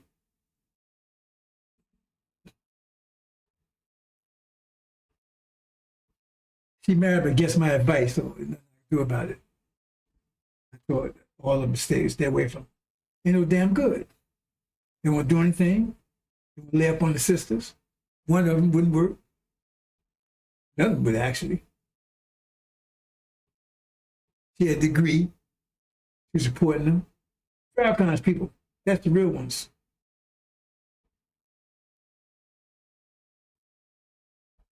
Scientology. No discipline in that.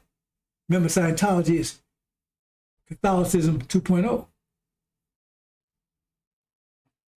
They have no power over there. They what's the word I want to use? Hemorrhaging believers. So-called Me and Man March. He lost people. And 99% of people there was with the ministers, not with the preachers and stuff, not with him. Who the Lord will consume with the spirit of his mouth and destroy Christ that was coming, which is on its way.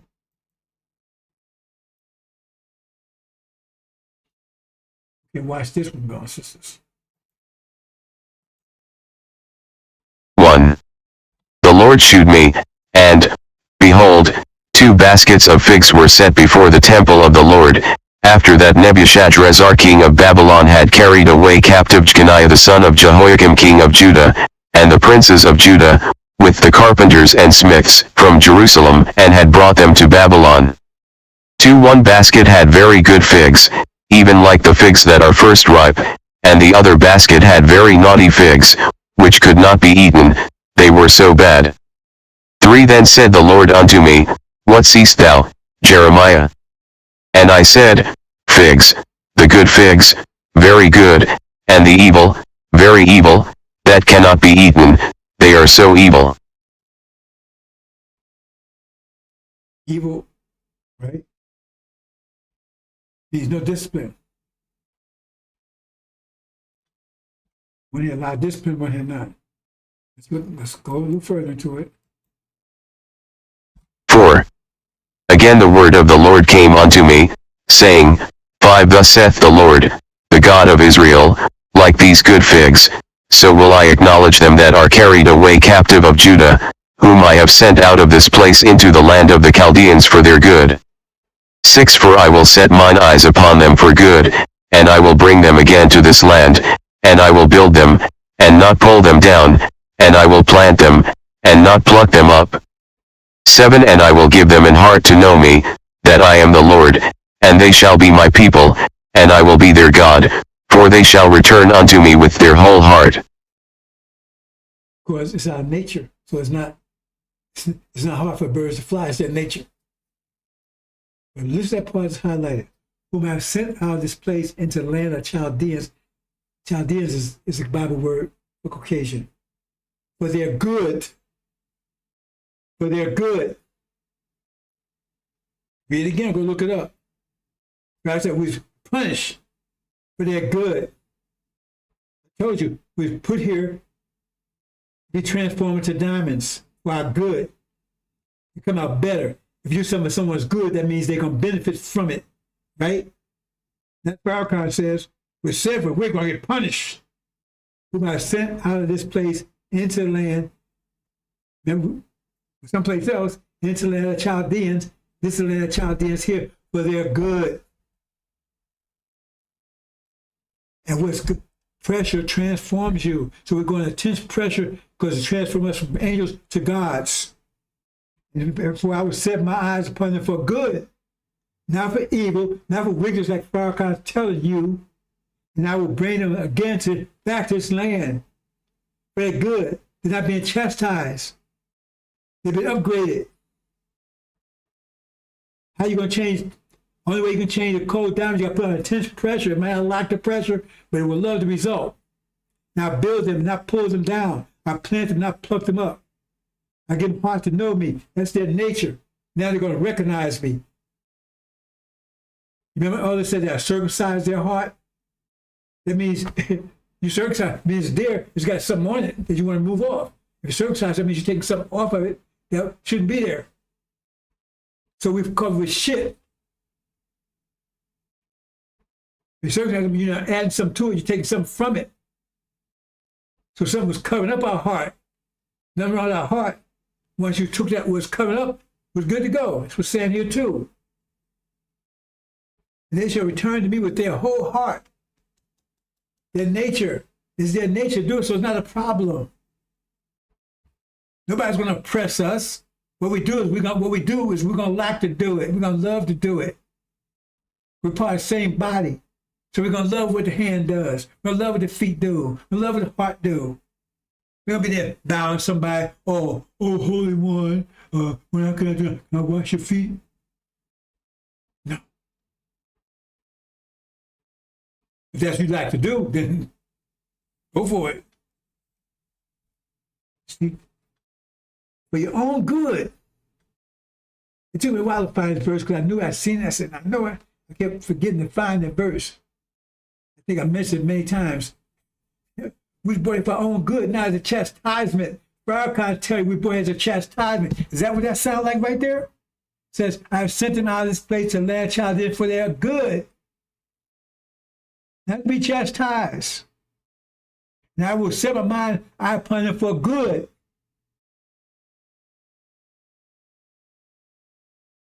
So the whole time we're here is for our good. But that's what it takes to transform us to diamonds. He said, now I will set my eye upon them for good. And I will bring them, again, this land means while we're here, right? God, what we're going through is for our good. It says, and then I'll bring them out. So he says, our punch good while we're here. That's why I sent Elijah for your good. I sent a messenger covenant for your good. Not to chastise you, not to criticize you, not to downplay you, for your good. What it says there. I will set my eye upon him for good. He's looking good upon you. You're doing fine. Brothers and sisters, you're doing good. Oh, yeah, we're going to mess up. Yeah, you're doing good. You're diamonds now. Diamonds, somebody wash that shit off of you. You're good. I keep telling you, our people are great. We got to get Farrakhan and them assholes off of us. God's looking for you for good. Not that shit Farrakhan talking about. I'll set my eye upon them for good. So whatever you think about God, he's happy with you. You're the one doing it to yourself. Remember, God wasn't chastising you, was beating yourself. So he came and stopped from beating yourself. He wasn't beating you, you were doing it to yourself. But that's what Master's done to you. But he comes and says, oh, no. He got mad with Aaron for what Aaron was doing to us.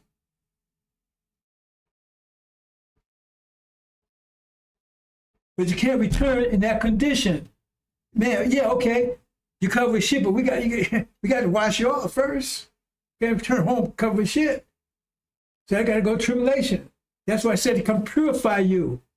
You can't purify shit.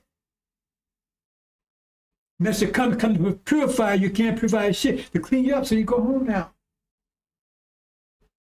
But one of the reasons why you go to tribulation is not just to clean you up, to show how powerful you are.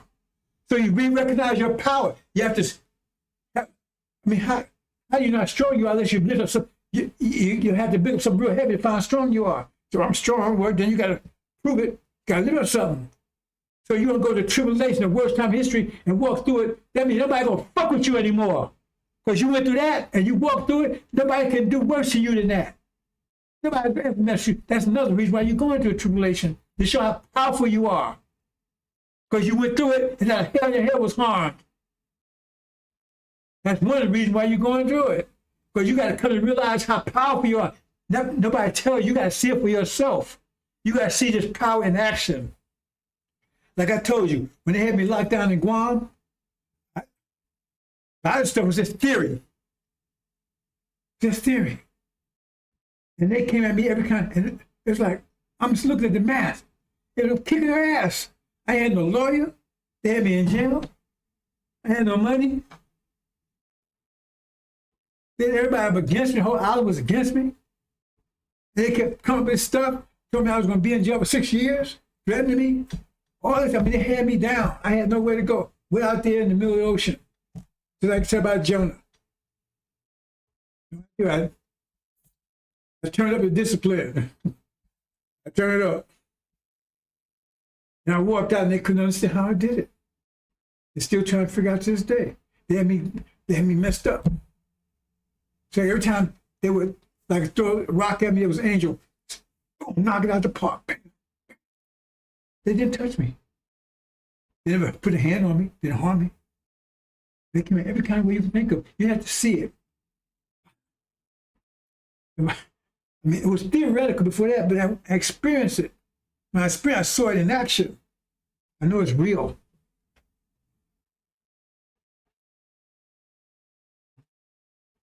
Discipline. Like I said, no one will be able to stand again. They couldn't stop me. They put me in jail. They had me locked down. Did everything they could. And they couldn't harm me and they couldn't hold me down. They actually put me on trial. And everything just went south. Like I tell you, two things happened real quick. Right? You know, they give you a list of all the people that's on the jury, right? It was a jury trial. And there was one lady who was born she was the exact same age I was. She was born the same January 21st, 1949. So I don't know, maybe she was an angel, so I don't know. I sort of asked her, wow. She would know how, you know, she would know how old I was too. I didn't really do that, but the first time I went to a jury trial, right? So they had this thing set up. So the police officer that arrested me, he's supposed to get and say I confessed to him some bullshit, right? I didn't confess anything to him. So he was probably one of the major witnesses. And the morning of the trial, he had a motorcycle accident. They didn't show up. And then they actually had 3 people. And they had this guy, they have an imam out there, you know, son. And they had him set up because, you know,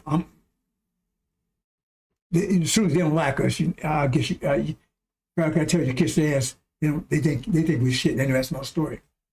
But he was gonna go in and say, he was gonna say something. He was one of the star witnesses. So his mother died the night before. He had to leave the island. Stuff like that.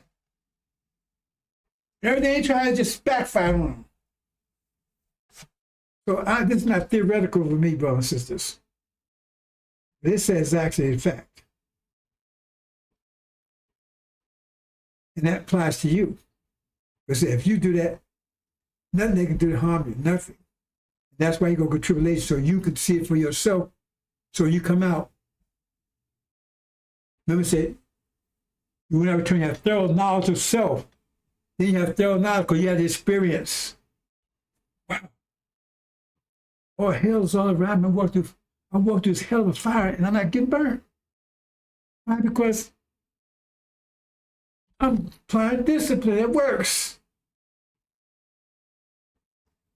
Hope you understand, brothers and sisters. Let's move on.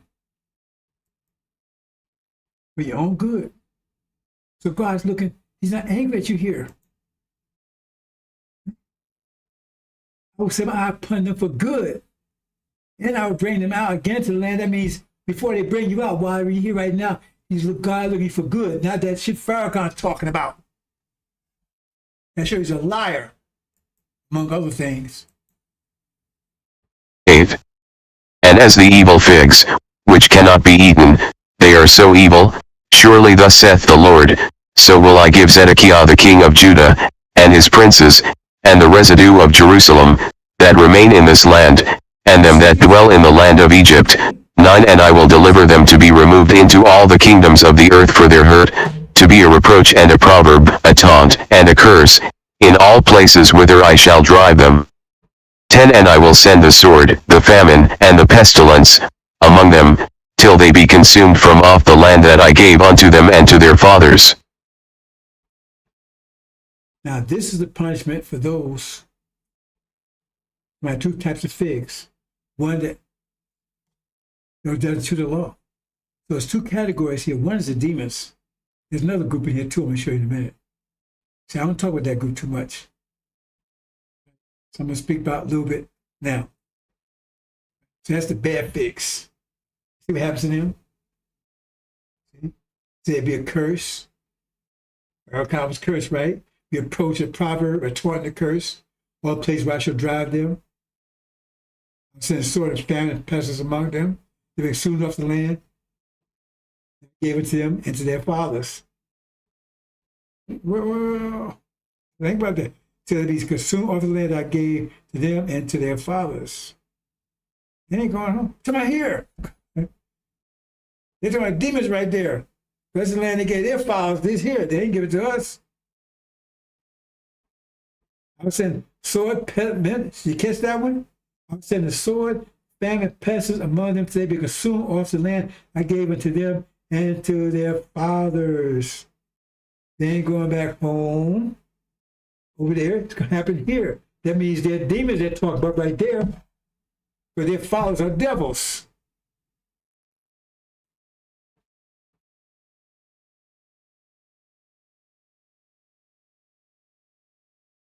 Okay?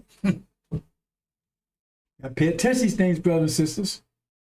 That's another category here. That particular was talking about the demons. See this right here? This is the so-called ark. We're not the ark. This is the nation, our nation, 7 spirits. Right? They got corrupted. So see this one, the white one?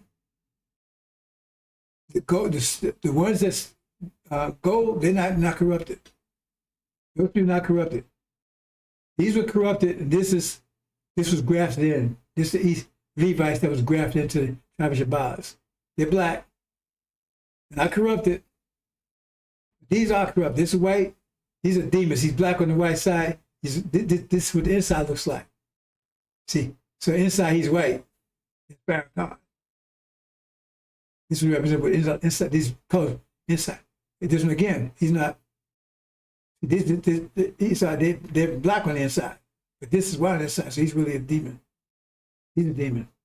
This one here, see, I don't talk about that too much because it took me a while to fight, because this one threw me for a while. And I realized, oh,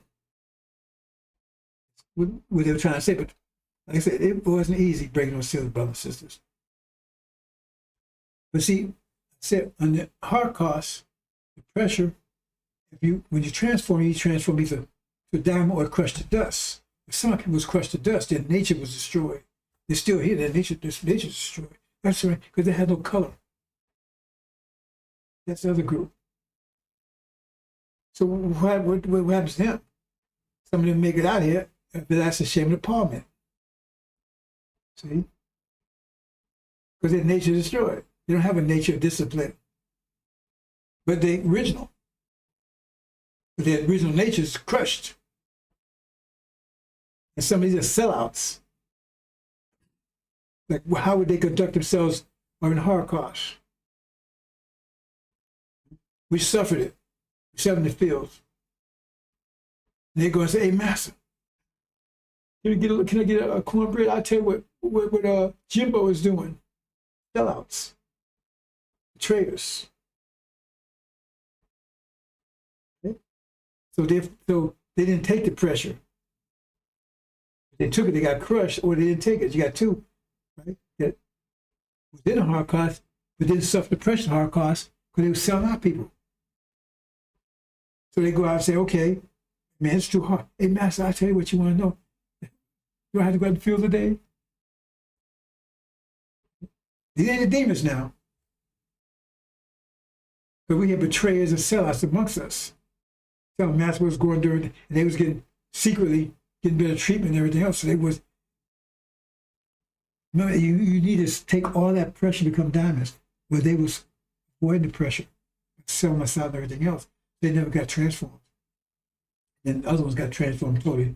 They were destroyed, but you got another group that never got transformed.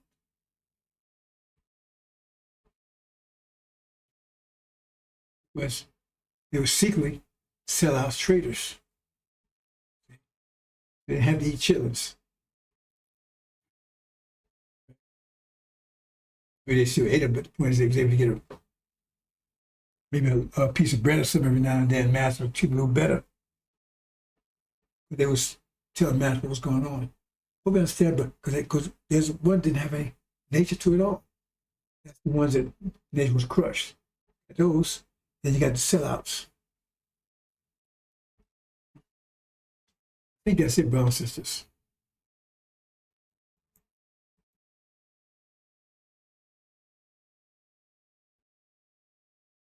I talked enough about seasons. I'm not going to talk about the seasons. I'm going to leave it there, brothers and sisters.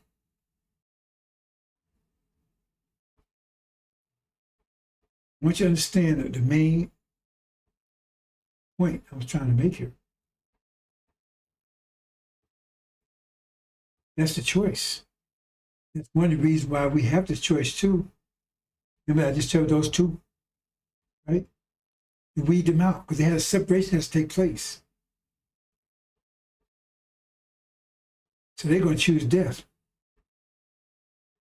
They think this world's life. So we're presented with both. Okay? And so they will separate because some going to choose one choose the other. They choose the other. They stay here for destruction. Those that choose life, they go to tribulation, they go home. So that's why Moses said, "Hey, here's your choice." That's one of the final tests. The separation takes place here, not in tribulation. Separation has to take place. I don't emphasize that enough. That's what it's talking about. Here's a choice. That's where separation comes. Here's a choice.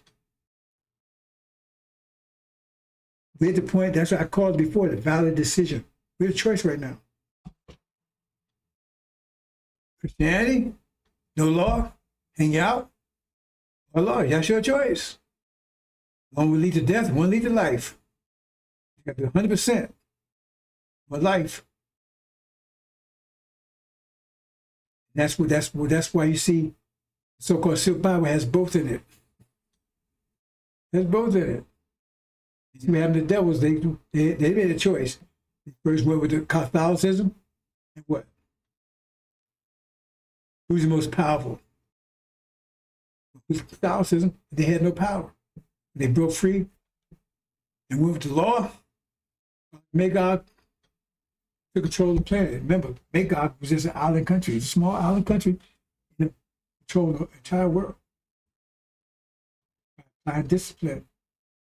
They were very disciplined back then. They would burn people up for one occasion, anything. It was very strict. And that's oh man, that's wrong. They're against that now. Everybody, oh man, we gotta have transgender. We gotta have we gotta legalize marijuana. All stuff like discipline. That's the thing now. So they're losing power.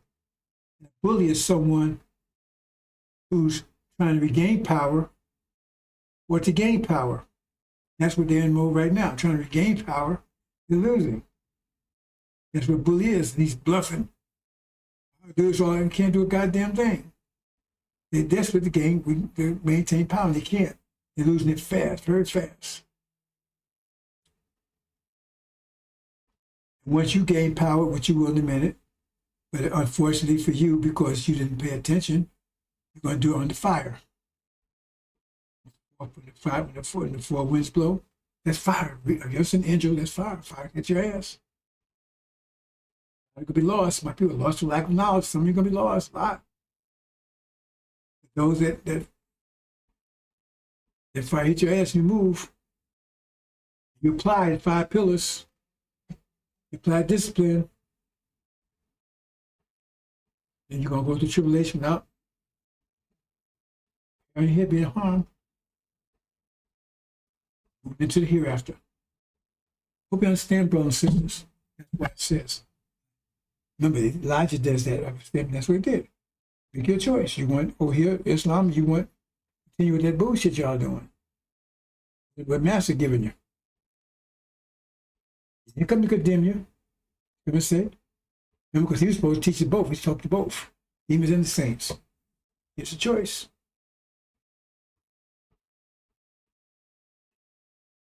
Hope you understand, brothers and sisters. I'm going to leave it there. Assalamu alaikum.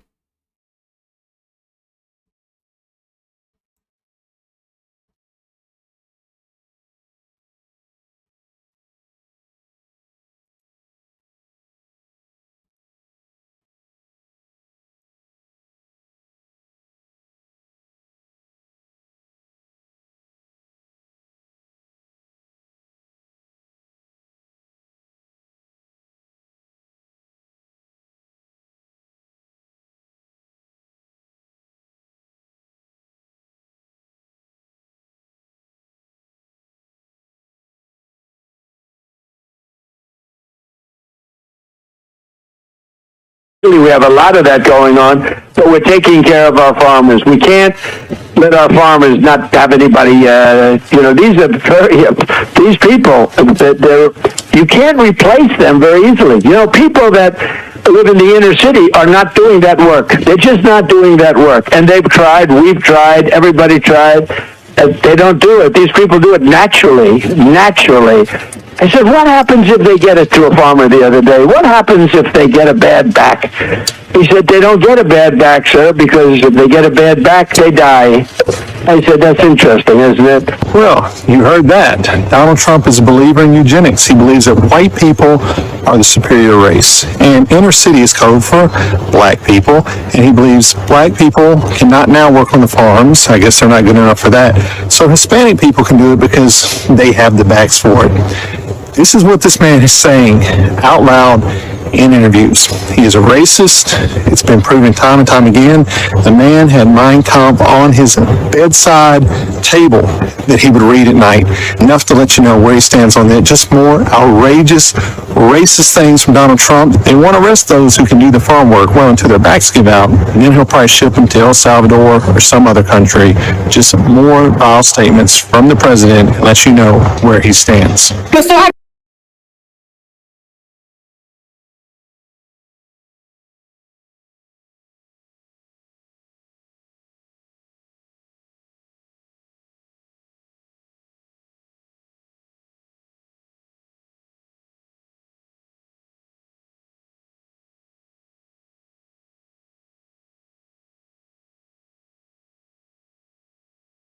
When they were arresting people for praying outside of abortion clinics. I mean, I do think the UK, and I say this as, someone who is half English, I think it's like reached, or it is quickly reaching a point where democratic reforms are going to be pretty tough because of the demographic change. And that, of course, the point of importing all these people is to overwhelm the people who live there who disapprove of the programs. You don't have to care what they think because you just bring in new people, and their will becomes like all that matters. And so I don't think you're going to fix these things through elections at some point, probably pretty soon. And I just worry a place like the UK, Canada is another, a bunch of different countries in the West are at the point where they're literally revolutionary. They are poised for revolution. And as someone who really doesn't support revolution and hates violence and hates civil war above all, I'm worried about that. I mean, I don't see how this is fixed. Starmer, who's, he's just an instrument of larger forces, but he's a poisonous character, obviously, who's really hurt your country. He's in there for, 4 more years. And so you wonder, people are going to start to get really radical in a scary way. I think this is going to happen. And the people in charge don't seem to care. Well, you're already seeing it. You are seeing the anger beginning to manifest itself. And I completely understand the anger. I don't, like you, I abhor any form of violence. But I do understand the anger when you have, Keir Starmer campaign. I'm going to smash the gangs that allow these little boats to come over the channel, delivering tens of thousands of people illegally into the country. And they then get put into these so-called asylum hotels where they're given a pretty good lifestyle. Certainly a far better lifestyle than many people really struggling at the moment in the UK. And of course, far from smashing the gangs, it turned out yesterday that he's smashing new records for the number of people coming in illegally on the boats. It's out of control. And the British public are reaching a point of saying, we are done with people coming in illegally and being treated better in a more comfortable and more luxurious manner than we treat our own people. Well, the whole point is to humiliate and degrade the indigenous population of the British Isles, the white population. I mean, that's the whole point. And are they really going to do something about it? What would that be exactly?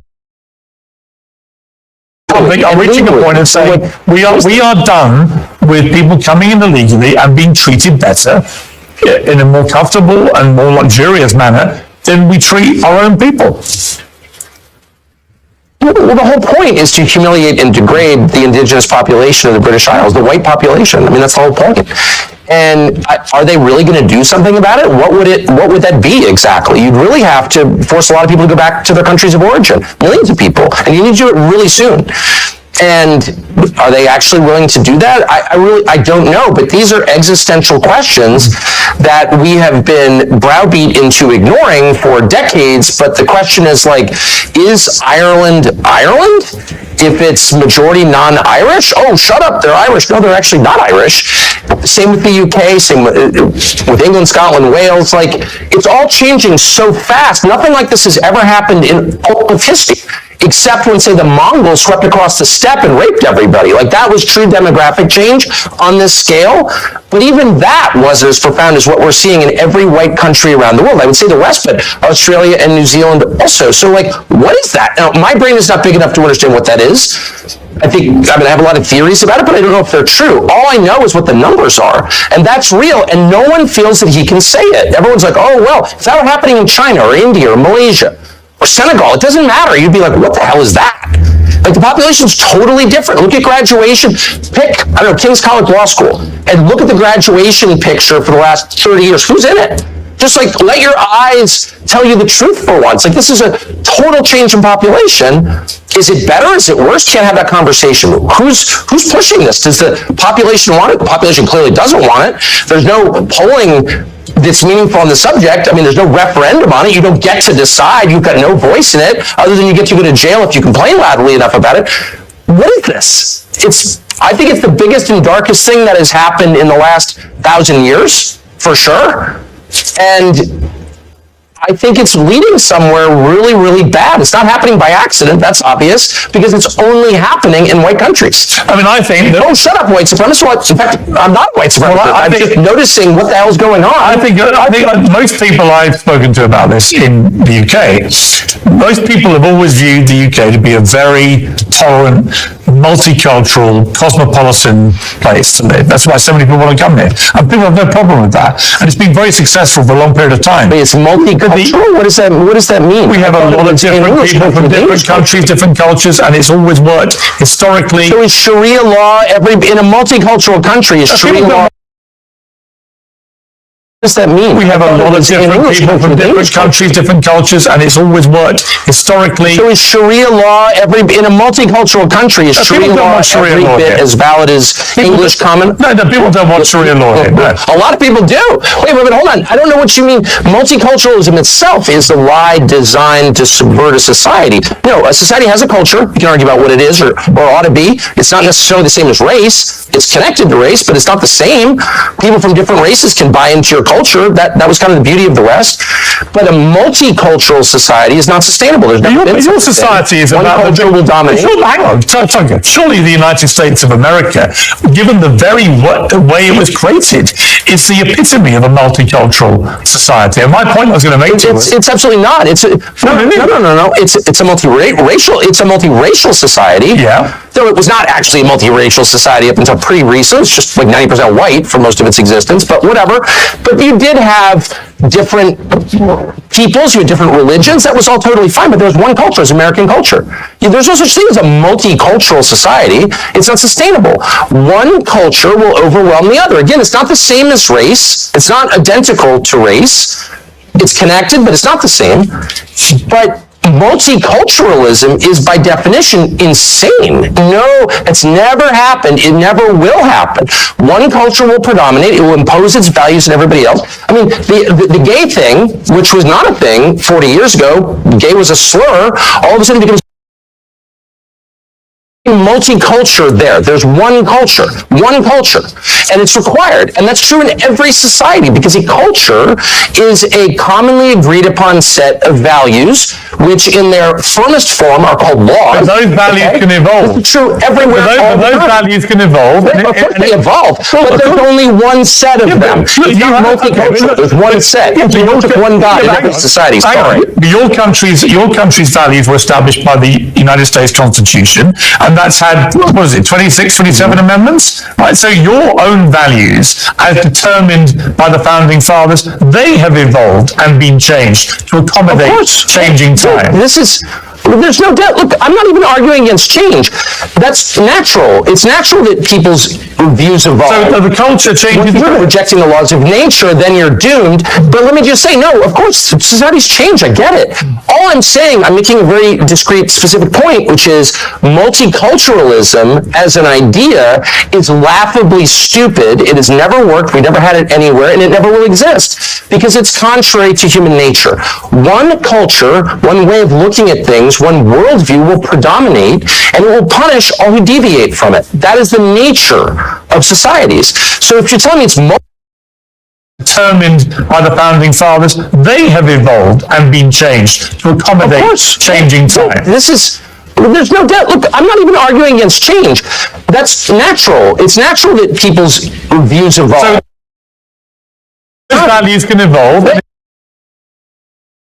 There's one culture, and it's required. And that's true in every society, because a culture is a commonly agreed upon set of values, which in their firmest form are called laws. But those values can evolve. This is true everywhere. But those values can evolve. Of course they evolve, but there's only one set of them. It's not multicultural. There's one set. You don't have one God in every society. Sorry. Your country's values were established by the United States Constitution, and that's had, 26, 27 amendments? Right, so your own values, as determined by the Founding Fathers, they have evolved and been changed to accommodate changing time. There's no doubt. Look, I'm not even arguing against change.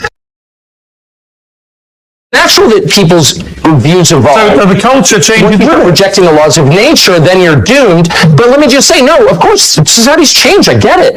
All I'm saying, I'm making a very discrete, specific point, which is multiculturalism as an idea is laughably stupid. It has never worked. We never had it anywhere, and it never will exist, because it's contrary to human nature. One culture, one way of looking at things, one worldview will predominate, and it will punish all who deviate from it. That is the nature of societies.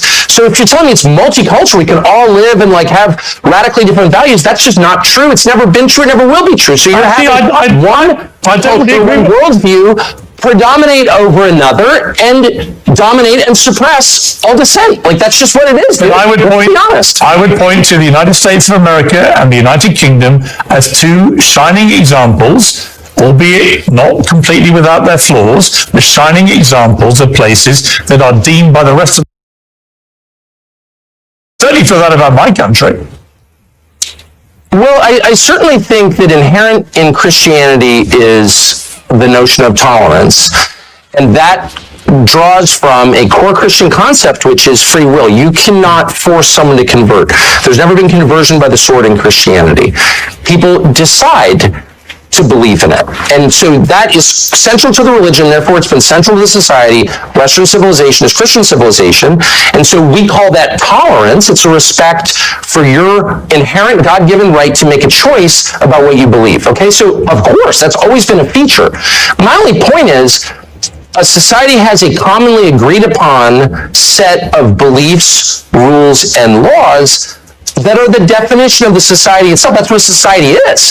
So you can't have competing. You can't have, gay world and Sharia world living co-equally in a society. That does not happen. It will never happen. You have to pick one. Are we the Sharia society? Are we the party time gay rights society? Like, which one? And you can't face that reality, so you're just sort of snoozing along until the inevitable point where you can wake up and be like, my values have no bearing on what our society is anymore, because we've been invaded by other people with a totally different worldview, and they're now in charge. And that day is coming very soon for your country, and maybe it'll improve it. I don't think the UK could be a lot worse than it already is. It's this kind of disgusting, sad, self-hating, suicidal island that was once great. It kills me to see it as a half English person, but that day is coming. It will change. You will either decide to be Western or Eastern. That's a choice that we're all going to face. I don't want to face that choice, but it's being foisted upon us by the architect. That's a choice that we're all going to face. Suicidal island that was once great. It kills me to see it as a half English. That day is coming. It will change. You will either decide to be Western or Eastern. That's a choice that we're all going to face. I don't want to face that choice, but it's being foisted upon us by the architects of mass migration. Sorry. I would question your characterization of my country as a sad, disgusting, suicidal nation. I feel none of those things. I feel very happy to be in the United Kingdom, and I feel that there are lots of very happy.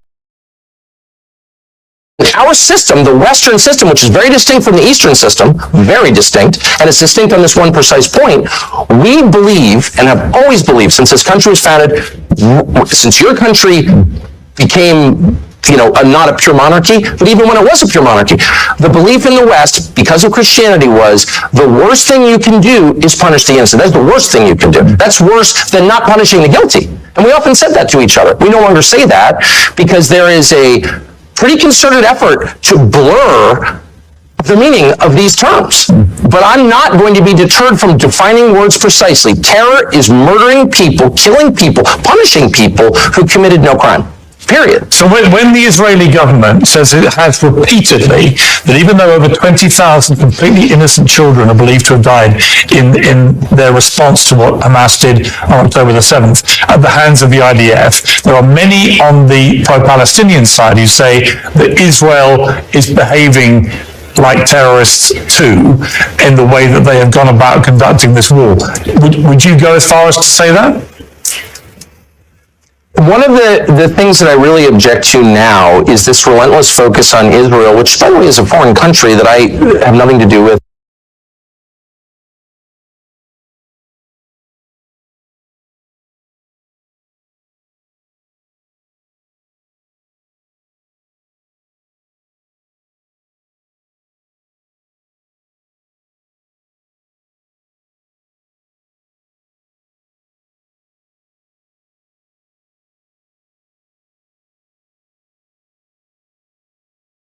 We've done this before. Now, maybe today things are different, and we will end up living in a nation that is sharply divided and may ultimately produce something else.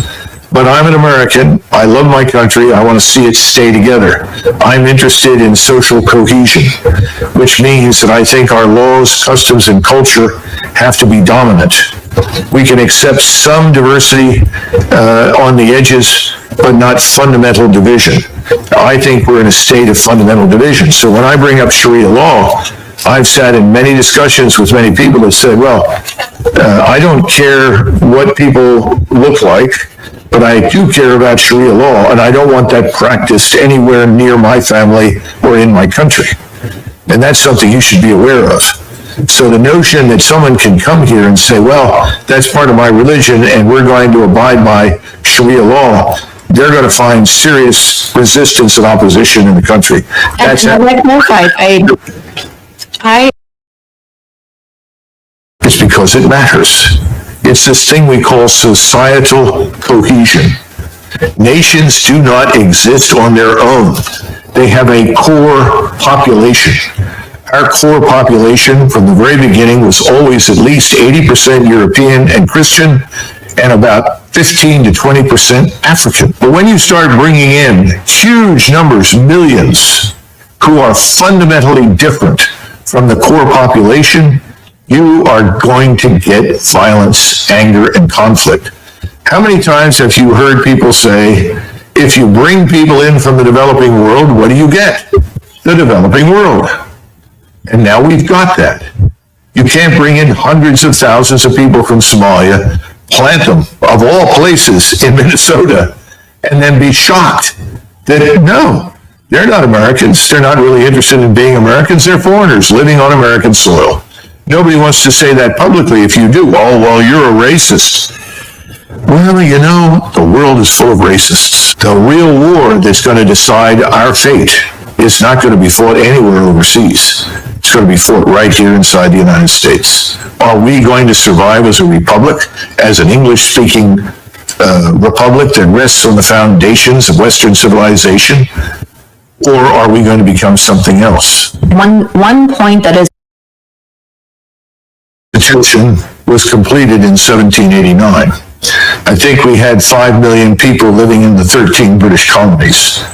We were 90% white, that is excluding the Africans who were in the country who had been brought here as slaves.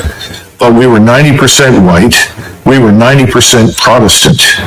And this may be hard for you to believe, but the people that wrote that were trying to protect all of the Protestant sects from the state church on the model of the Church of England and the Roman Catholic Church. That's one of the reasons it was almost 100 years or more after that before people began to finally accept Catholicism as a religion, because it was viewed as political power. My point to you is the Constitution is outdated. The way we are governed is outdated. It has to be re-examined.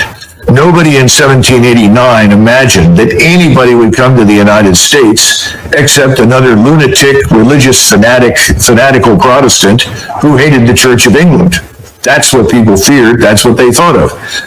The Constitution that we have does many good things, but I would argue that the Bill of Rights is ultimately more important. The Bill of Rights is vital and essential, and that needs to be defended.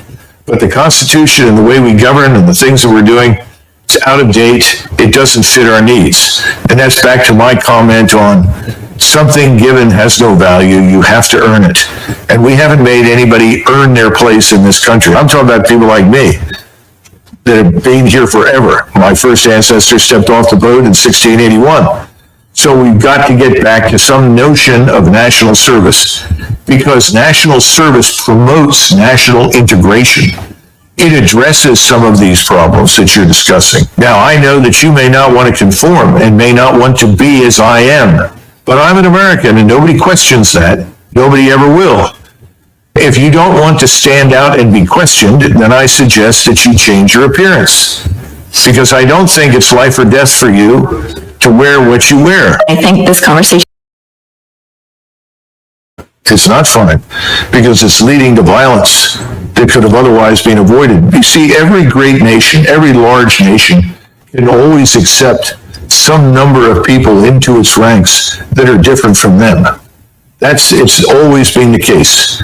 But if you suddenly import millions, which is what's happened here and happened in Europe, then you threaten the core gene pool. What I'm trying to tell you is there's a problem. And we can all think that there isn't, and you can insist there isn't, but that's the view. And I think it's incumbent upon all of us to address it truthfully and openly. Stop pretending it's not a problem. It's a problem. I mean, what's also a problem is white supremacy, and that's No, because you're saying you're different, you're going to remain different, and you don't think that if that's not compatible with being an American, then the hell with it. That's what you're going to do. well, then what do you make then of, white American people who convert, let's say, to Islam and choose to cover? Are they not American anymore? listen, if they want to do that, that's obviously their business. I don't know how many are out there that do that. I think again, it's ill-advised. I think you have to hold the society together. There has to be an agreement on certain things, customs, culture, way of life. And unfortunately, if you're going to practice rigidly a brand of Islam that demands certain things, and this is why I asked right off the bat, do you support Sharia law? I'm a Muslim. What being a Muslim means is I follow the guidelines of my religion, which is a peaceful. Does your religion dictate to you Sharia law? My religion dictates to me to be a good human being, to be good to my neighbors, to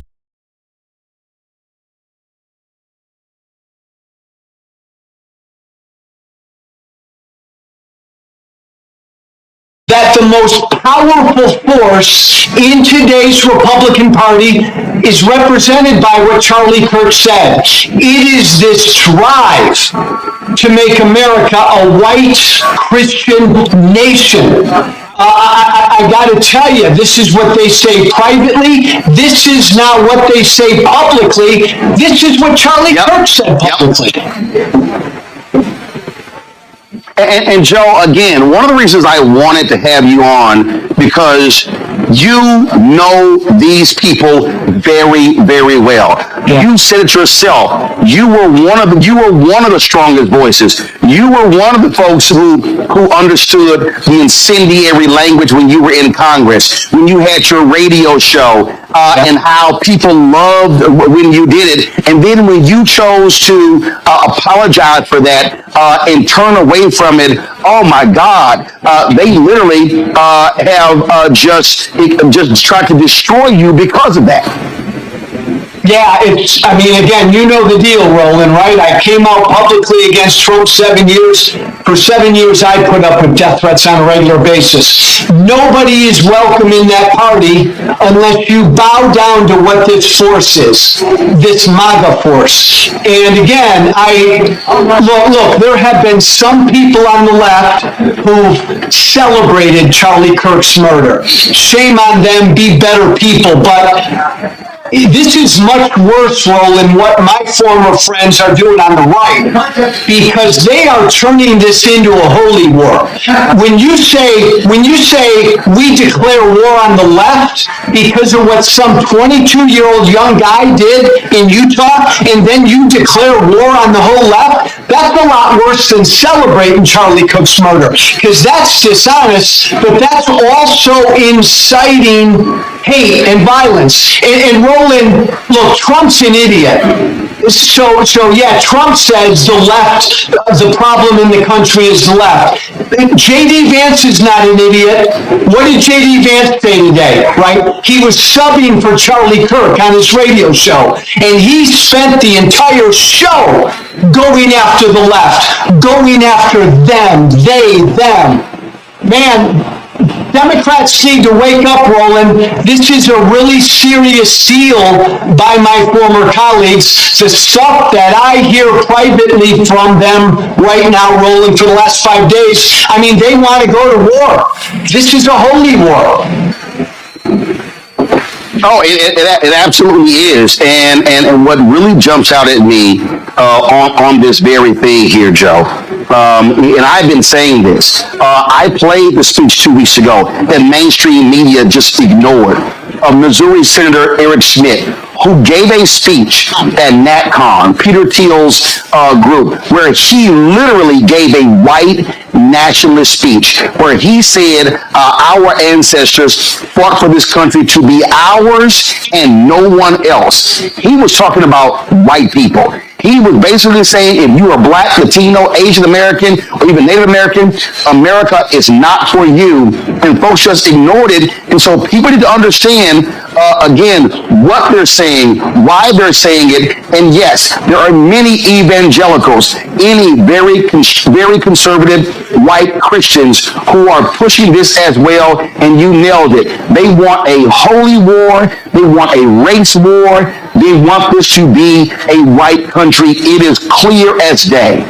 And Roland, really important point, Charlie Kirk at only 31, the impact he had because he was one of the most successful pushers of this white Christian nationalistic idea. And so I think that's why all of his defenders are out there so strenuously denying he said anything divisive, because they know if you really go through Charlie Kirk's public record, everything he said about people of color and black women and Muslims and gays and transgenders, if people took the time to go through all of that, and that was put out for average people to see, they'd be blown away by it. That's why his defenders are like supercharged right now. They don't want that record to be seen. Today, you mentioned, and I mentioned as well, Vice President J.D. Vance sitting to do his show. And listen to this man just blatantly lie, Joe. Play it. I read a story in The Nation magazine about my dear friend, Charlie Kirk. Now, The Nation isn't a fringe blog. It's a well-funded, well-respected magazine whose publishing history goes back to the American Civil War. George Soros' Open Society Foundation funds this magazine, as does the Ford Foundation and many other wealthy titans of the American progressive movement. The writer accuses Charlie of saying, and I quote, "Black women do not have brain processing power to be taken seriously." But if you go and watch the clip, the very clip she links to, you realize he never said anything like that. He never uttered those words. He made an argument against affirmative action as a policy. He criticized a specific Supreme Court justice as an individual. He never said anything about black women as a group. He made an argument for judging people of all races and backgrounds by their own individual merits. Bullshit. Okay, Joe, this is actually what he said. No, Roland, that's utter bullshit. In fact, you know, if we would have said 3 weeks ago, Blake, if we would have said that Joy Reid and Michelle Obama and Sheila Jackson Lee and Ketanji Brown Jackson were affirmative action picks, we would have been called racist. But now they're coming out and they're saying it for us. They're coming out and they're saying, I'm only here because of affirmative action. Yeah, we know. You do not have the brain processing power to otherwise be taken really seriously. You had to go steal a white person's slot to go be taken somewhat seriously. Play cut 52. But I rise today as a clear recipient of affirmative action, and particularly in higher education. I may have been admitted on affirmative action, both in terms of being a woman and a woman of color. All right, Joe, he literally said it. Not only that, Vance lied. Soros does not fund the nation. So he sat there and flat out lied. And Roland, remind me, what's J.D. Vance's job? He's the vice president, and yet he had time today to do a radio show for a former right-wing podcaster. I mean, look what they're not even, Roland, they're not even subtle about it, what this White House is doing. They believe, man, the path to victory is fear, hate, and division. And that's what they're putting out there. That was Charlie Kirk literally going after 4 accomplished black women by saying they didn't have the brain power to get where they got. This is what he believed. And this is what MAGA believes. And that, again, Roland, broken record, that's why Charlie Kirk was so damn successful. Why he had such a big audience. Yeah, and not only that, you take Nick Fuentes, who's to the right of Charlie Kirk. The night of or the day after Kirk was shot and killed, Fuentes had 200,000 people watching him live. And so what you have this fervor. And so when I listen to Trump and Vance and all these people talking about, oh, how the left, they're indoctrinating. No, and you know this very well, the indoctrination. We've had people who formerly with Turning Point USA put out videos talking about how it was really this cult-like figure, this messianic figure that they sort of set Kirk up as, and how they want them to follow that. And so that's what's going on here. These people are not trying to have open dialogue. And not only that, Joe, you take Trump, okay? Trump was very clear in saying he was not going to call Governor Tim Walz after those 4 folks were shot in Minnesota. 2 were killed, including former Speaker of the House and her husband. Now today he's saying, oh, he never even heard of Melissa Hortman, and if the governor had asked him, he would have, of course, lowered the flags to have staff. I'm sorry, he's also lying. He knew about her. He knew about the shooting, but he was so arrogant that he said, oh, 2 Democrats, a Democrat Speaker of the House, shot and killed? Yeah, I don't care, but lower the flags to have staff with Charlie Kirk. Flies body on Air Force 2. Do a memorial service at the community center. Do another one at the Arizona Cardinals Stadium. Give him the Medal of Freedom. And I'm telling you, they're going to give him a state funeral. That's what you're seeing right now. And then you got Peter Hegseth going after members of the military who said anything negative in the aftermath of his death. You've got Kirk supporters creating a database of people of every social media post, and then even Vance saying in the podcast, you call their employer. So the so-called free speech people all of a sudden are saying, if you say anything negative about Charlie Kirk, after what took place last week, we're going to come after you, come after your job. Oh, I thought they hated cancel culture, Joe. Yeah. Roland, I remember back in my right-wing radio days, I would come on every day, and there was always some story about some leftist group on a college campus that couldn't handle speech that made them uncomfortable to say. Roland, this is scary, and you and I are old enough, man, to remember huge figures in American history who were gunned down, struck down, military leaders, civil rights leaders.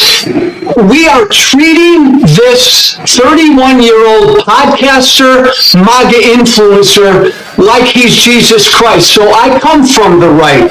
Why are my old colleagues and friends on the right doing this, Roland? Because the right wants a religious war. Let's just call it. They want a civil war. They want a holy war. That's why they're putting him up to be some Jesus-like martyr. Absolutely. I mean, Glenn Beck literally came out and said he was a civil rights leader. Oh my God, stop it.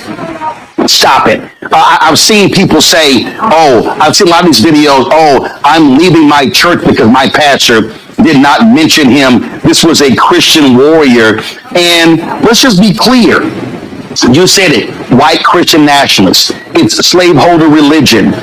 We heard a lot of this stuff during slavery, during Jim Crow, things along those lines. And this whole idea about, it was about debate. It was about, exchange of ideas. I mean, come on, let's just stop it.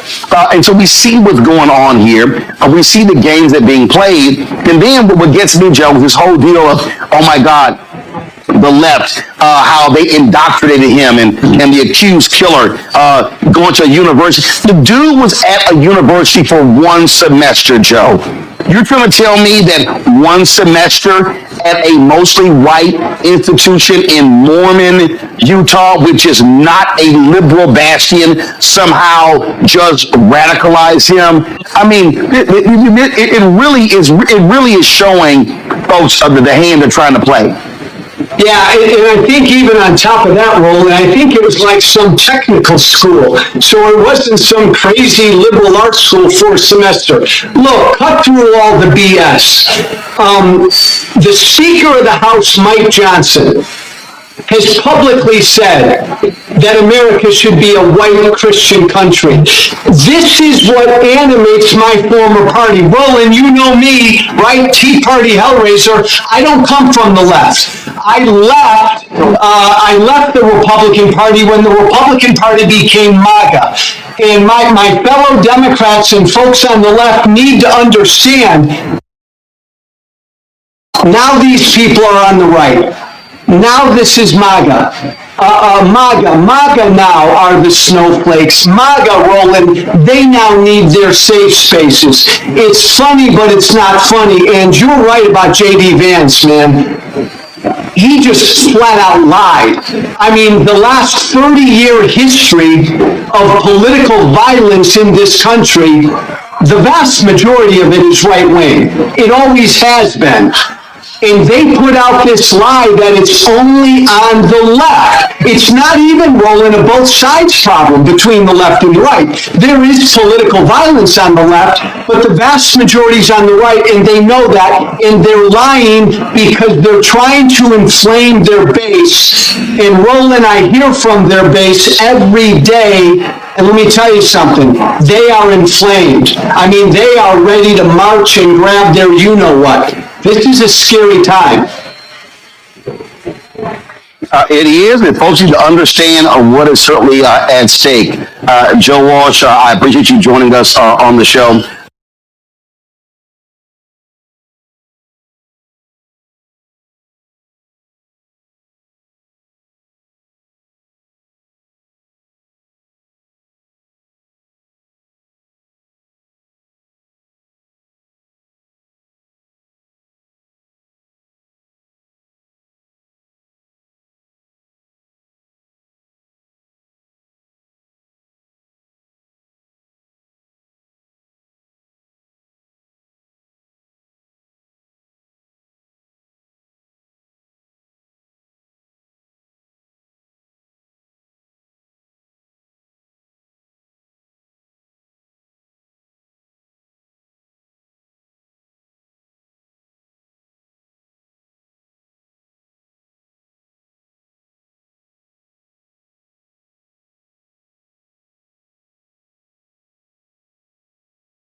History of the cross, known by their works.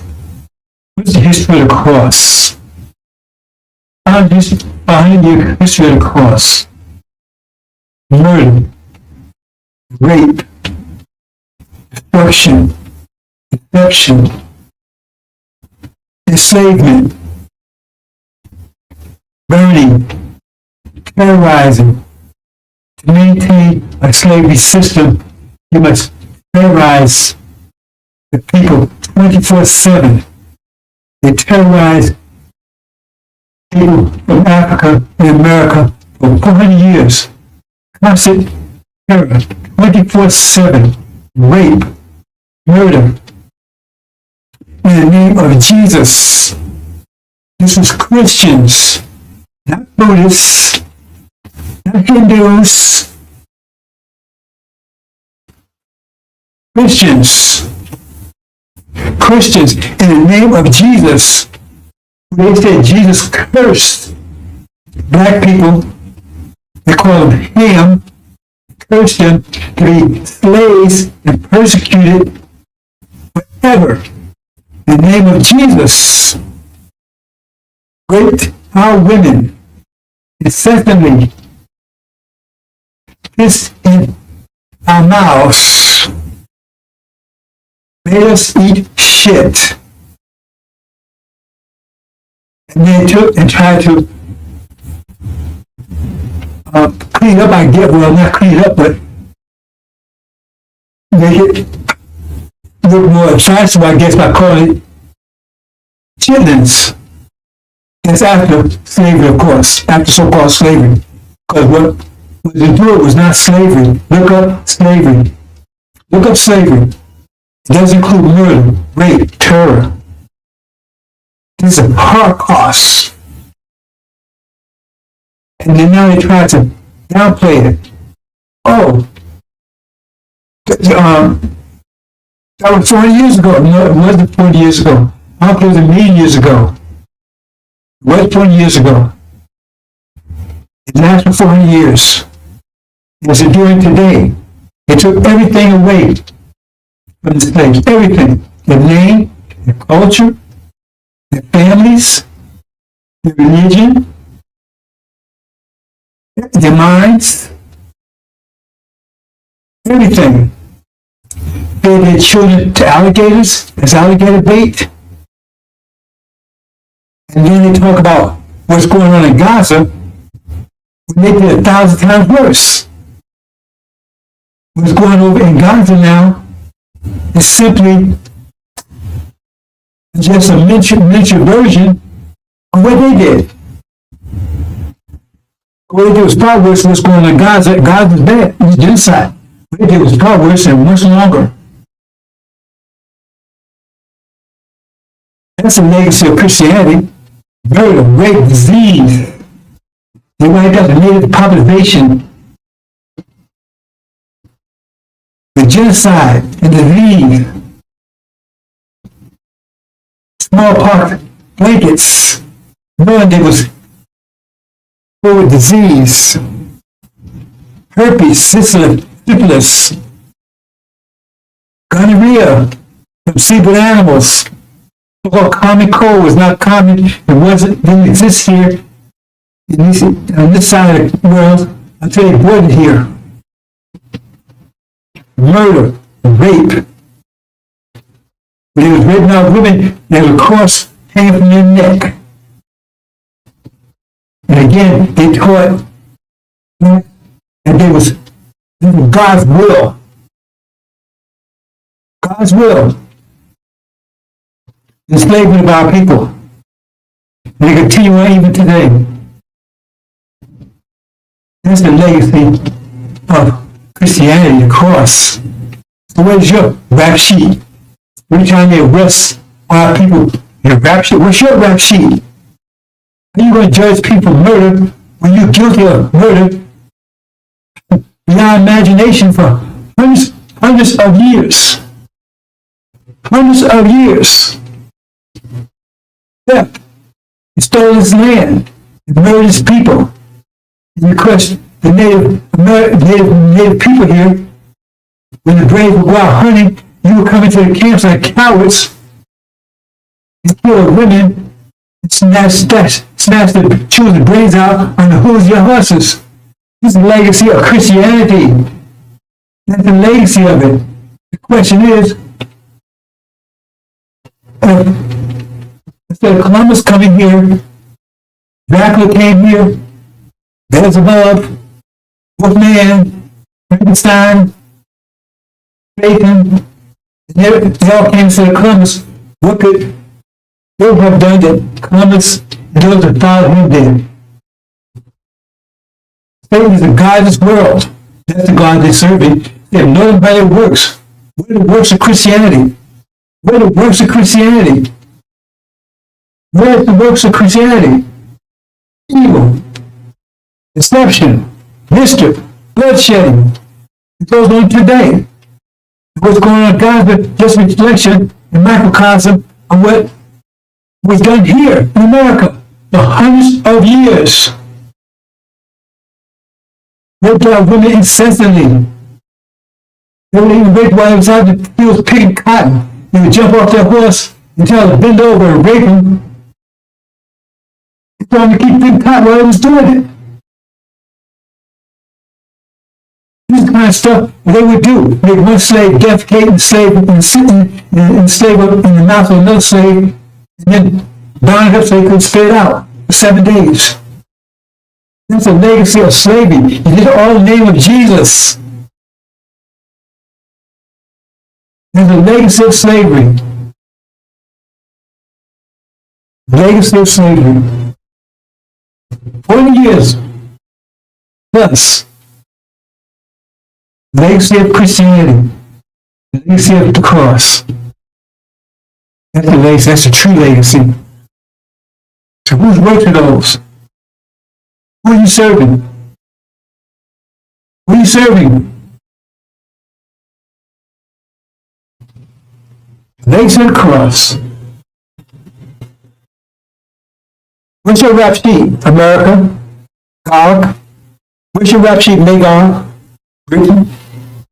What's your rap sheet? Antichrist? False Israel? What's your rap sheet? Then they colonized Africa. They're still ripping off everyone. It's the legacy of Christianity. It's been ruling for over 500 years. And now, the threat of nuclear war, to finish off everything. That's a legacy of Christianity in the name of your Jesus.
How's we gonna make it? Surely you ain't talking about us packing our bags and going westward or going out there in the land. Ain't no cities, no towns, no infrastructure out there. Surely you ain't talking about that, are you? We ain't going back to Africa. No. Our sweat, our tears, our blood has earned us the right to the land. What God wants you to do is come out of their way. Come out of their pagan holiday. When you should be honoring Jesus, you are buying bunny rabbits. And inviting your children to pay eggs for some Easter. Come out of her. Get the Santa Claus of your house and a tree that is the way of the pagans. Come out of her. St. Valentine's Day. What the heck is that? Excuse me. Of her name, come out of her religion, come out of her culture, come out of her way of life, come out of her educational system. People, and they will put up all the shows of Lord. And this should Jesus that done all for our pasture.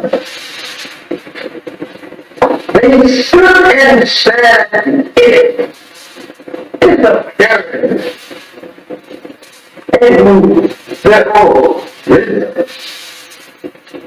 I watching to return. With their hands stretched out towards that ship, and tying chains themselves bound together.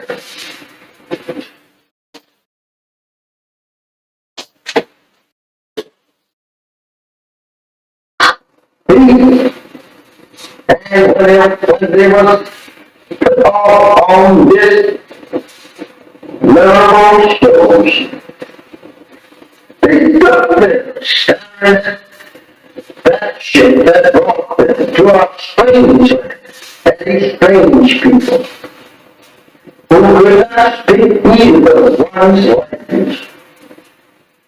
Now they have to live in a strange country, strange people who have chosen to them every bow from their native land that they love. Going to be the West Indies that they ever lived with. They were going to be the people that were destroyed.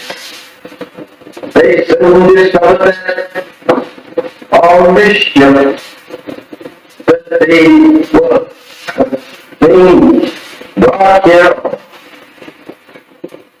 I don't know how we should say anything in the name of Jesus of good for us. When this gift was made of Jesus, this is how that we have always been deceived by the white man. Use Jesus, the name Jesus, to our a mental city, thinking that we all are leaving. This is earth. My brothers and sisters, this is very hard for us to people to accept today. Imagine our parents standing in front to return to that native land and people and you yesterday. Trying to save the very thing that brought our fathers in subjection to that will. You and I, turning away from your ordinary land and turning it back towards our prison house and our and who have destroyed us and seeks to destroy us. How do you feel? How do you feel? Not wanting to return to your feet. They're trying to make love with the very people that destroyed you in your past. Do you feel? I do so. And even today, they are beating and shooting you down throughout the country. There's no justice here for you and me. Why did not you want to be separated and be returned to your I think that question. They go to your parents on the eastern shore of North crying and praying to God to be returned to that arms 400 years ago. How would you like to see them rise up in the judgment condemned for being such fools as now want to live in the land that absolutely enslaved them and killed them and beat them for 300 long years here. They would condemn you as fools for not wanting to be separated and go to your own salvation for your son. The white man said he will remember that.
How's we gonna make it?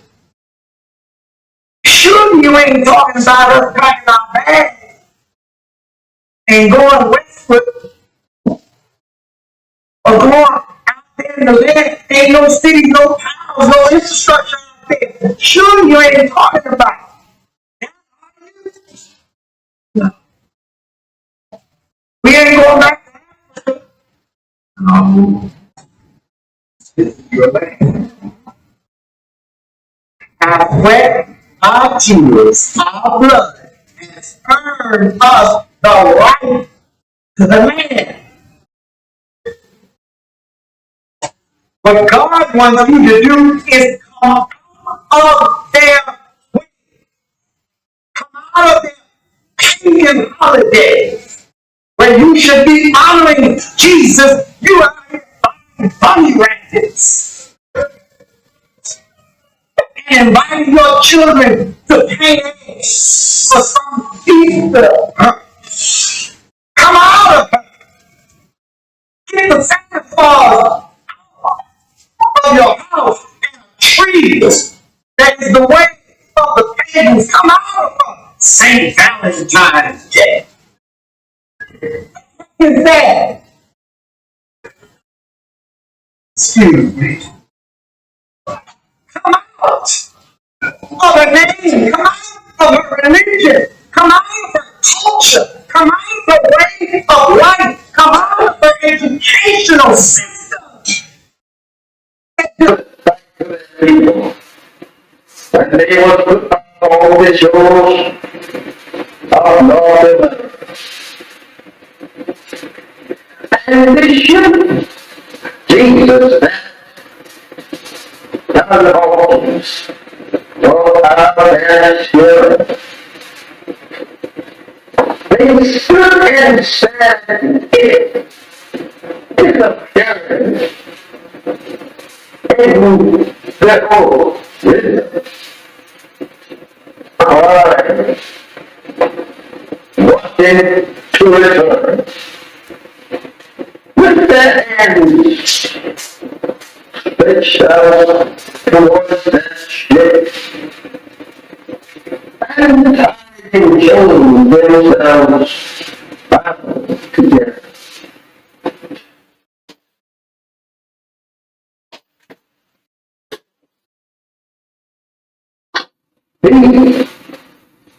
And when they was put all on this memorable shows, they took them, scattered that ship that brought them to a strange land, and these strange people who could not speak either one's language. Now they have to live in a strange country. Strange people who had proven to them every mile from their native land that they were going to be the West Indies that they were living with. They were going to be the people that were destroyed. They soon discovered that all this ship that they were being brought here. I don't know how we should say anything in the name of Jesus of good for us. But this book was made of Jesus. This is that we have always been deceived by the name Jesus, the name Jesus, to our thought in a mental sleep, thinking that we all are leaving this is earth. My brothers and sisters, this is very hard for us to people to sit today. Imagine our parents standing in front to return to that native land and people and you here today. Trying to see the best minute that brought our fathers in subjection to that will. You and I, turning away from your native land and turning it back towards our prison house and our and who have destroyed us and seeks to destroy us. How do you feel? How do you feel? Not wanting to return to your feet. They're trying to make love with the people that destroyed you and your parents. Do you feel? And even today, they are beating and shooting you down throughout the country. There's no justice here for you and me. Why did you not do what? 37 may return to the Lord. Amen. They know where your parents are. The Easter Joe praying and praying to God to be returned to their arms 400 years ago. Are you like to see them rise up in the judgment condemned for being such fools?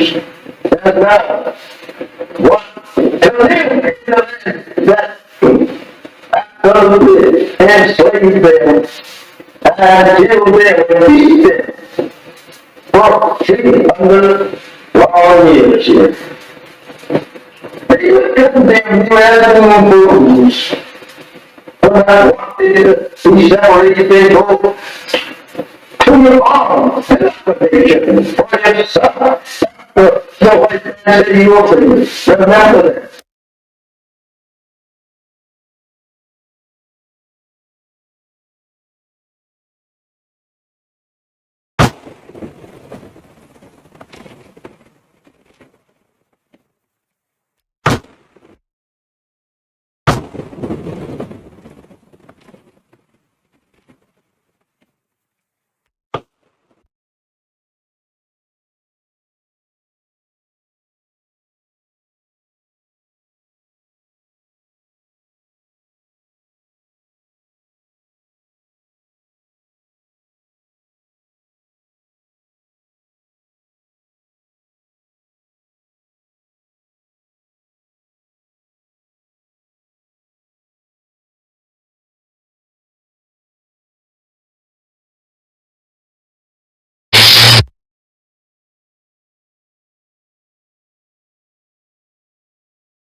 Assalamu alaikum, sisters and brothers. Someone Rahim here, Bachelor Covenant. Okay, brothers and sisters, it's been a year now. And we're finally home after 40 years in Arabia. I'm reporting to you from Arabia. Finally home after 40 years. So it's been a year now. There was an agreement made from slave master. Said, your choice. Stay here or leave. Right? So we chose our inheritance. Arabia. So we left. If the original people decided they wanted to give up the inheritance and traded for a place in America. Affiliation with their former slave master.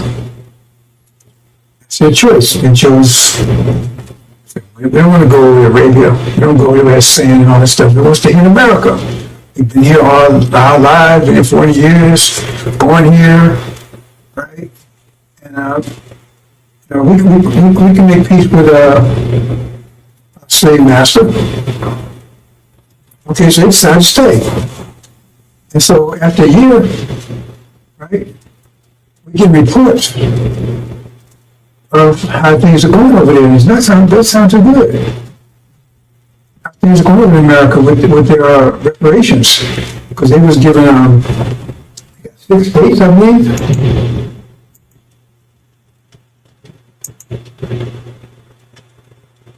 Yeah, see? Yeah. They got those 6 states right there. That's what Farrakhan told them. They was following this in Farrakhan. Farrakhan promised them, they stay there, 6 states, right? Their own land. And they can make reconciliation with former slave masters. They're not devils, not devils. They're human beings. They just had a rough, they were just, did some things wrong, but now they don't make amends and make reparations. So 6 states, and in addition to that, they gave everybody $1 million. Everybody paid $1 million. Thank you, Farrakhan. They're so happy. Thank you, Farrakhan. Thank you, Farrakhan. And you got 6 states. That's your promise us. We got 6 states. Thank you. Thank you, Farrakhan. I mean, this was a year ago. 6 states. Thank you, Farrakhan. Right? Everybody got $1 million. Everybody $1 million. They're rejoicing. Oh man, they're so happy. We made it. We made it. We got America, man. We got reconciliation for a master. We got 6 states. Everybody got $1 million. We're all rich. That was a year ago.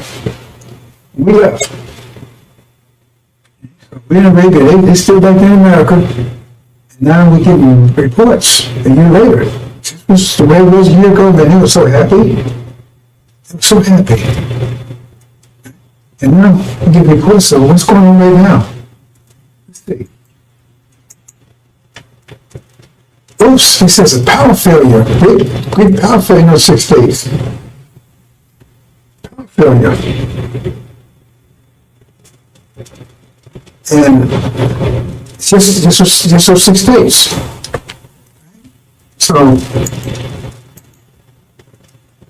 and now they were big and massive. They came asking each other power. Why can't they do it? Oh, Farrakhan didn't train anybody. He was telling about 6 states and never prepared you for them. So nobody knows how to do it. How to turn the power grid back on. So these big men, master, can you come and turn this thing back on for us?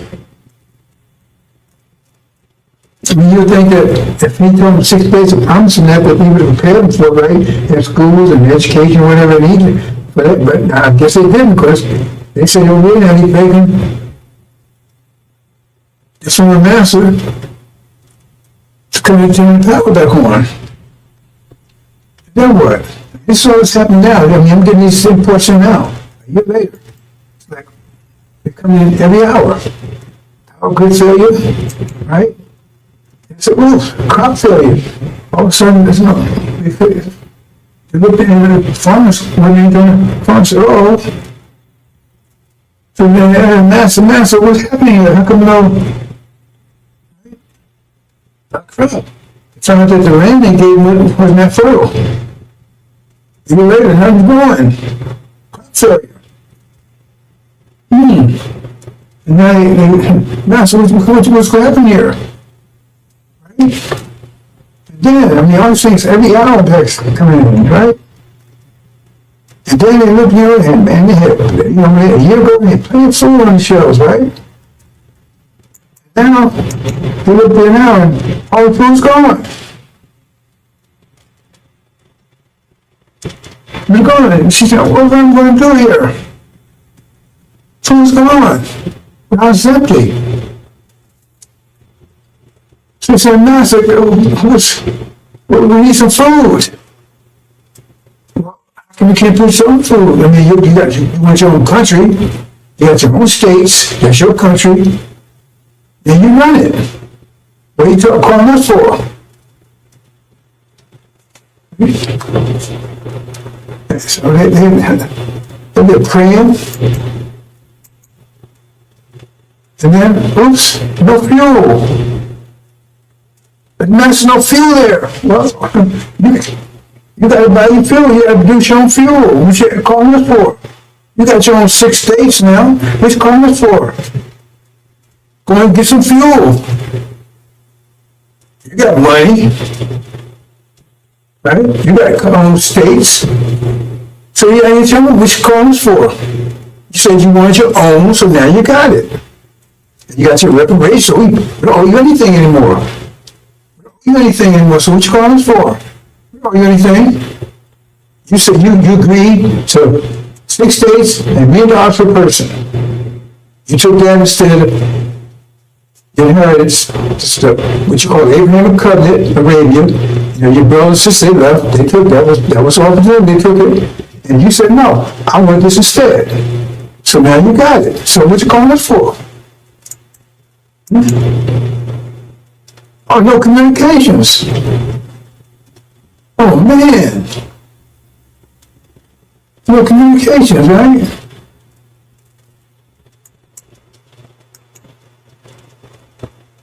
No medical facilities.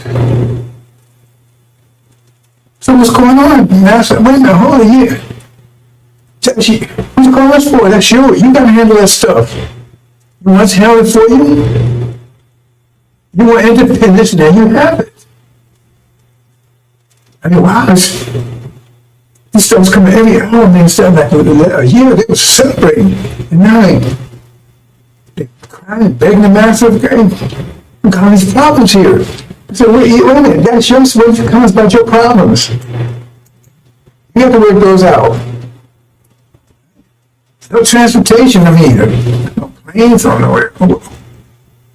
I fly the planes and drive trucks and boats and stuff, and you go and get this stuff. What you done that for? You wanted this, you got it. So go ahead and get to train your own pilots, build your own planes, build your own boats, and right? You see what I'm saying? Transportation, build your own trucks. What you got for? Well, Master, you said you wanted 6 states, you got it. You want $1 million per person. That was the reparations. So now if you didn't pay people to take care of this, how's that our problem? You're independent now. You're really free now. Oops, no fuel, the gas station's empty. I can't drive, eh? No gas. Yes, wow. All this stuff happened like for a year. Everything was great, and all of a sudden everything ran out. So guess what happened?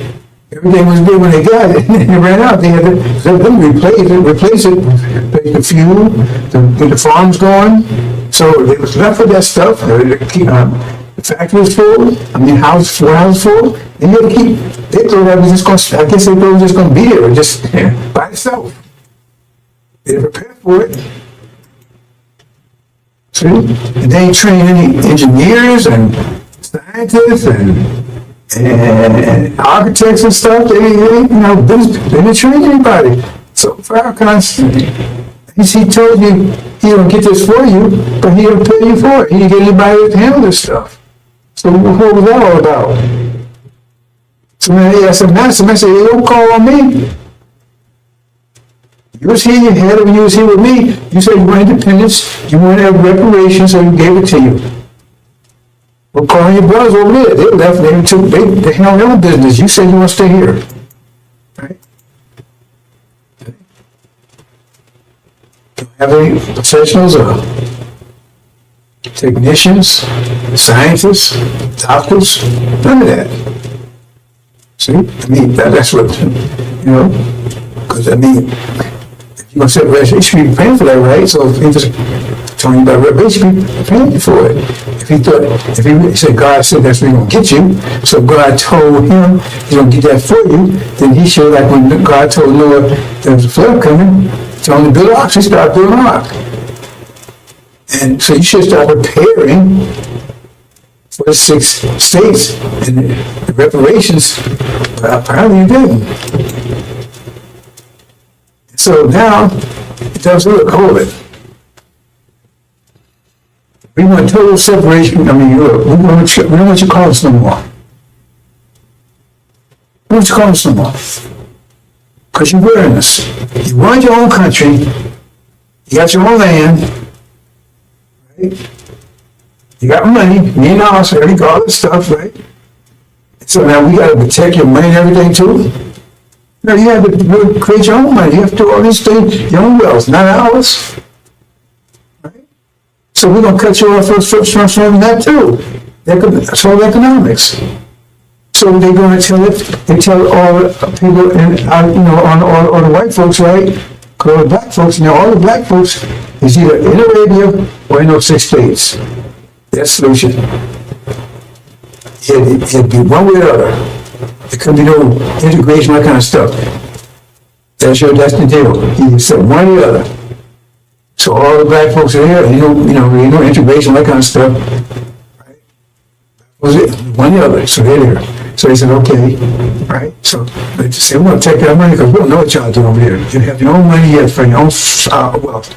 So they do this. They tell all the white folks, say, protect your money. Right? Transfer your money into gold. Transfer all your dollars into gold.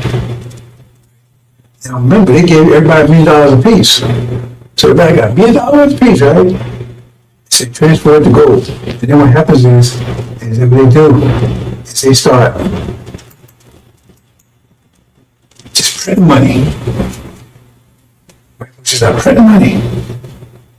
You understand what that means? It's inflation.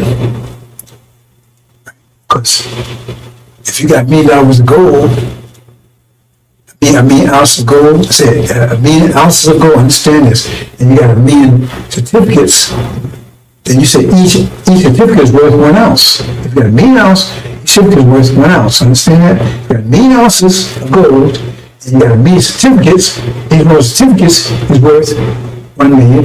If you want to say trade with the certificates, each one of the certificates is worth 1 ounce of gold. But if you take and print, say you got 1 million ounces of gold, and you got 1 million certificates. Each one, but say you print twice as many certificates, you got 2 million. Well, then each certificate is only worth 50 cents now. But you got to connect that to the gold. You print 4 times, then each one is worth a quarter. So the more you print, the less they work, because those certificates have to equal what the gold is. See, so the more you print money, the less, right? The less they're worth. So if you print twice as much money, right, then less gold. You understand? So the dollar is worth 1 ounce of gold. That's right. Then if you print double that amount of dollars, then each one's worth half an ounce. You understand? That's printing money without increasing your wealth does. That's inflation.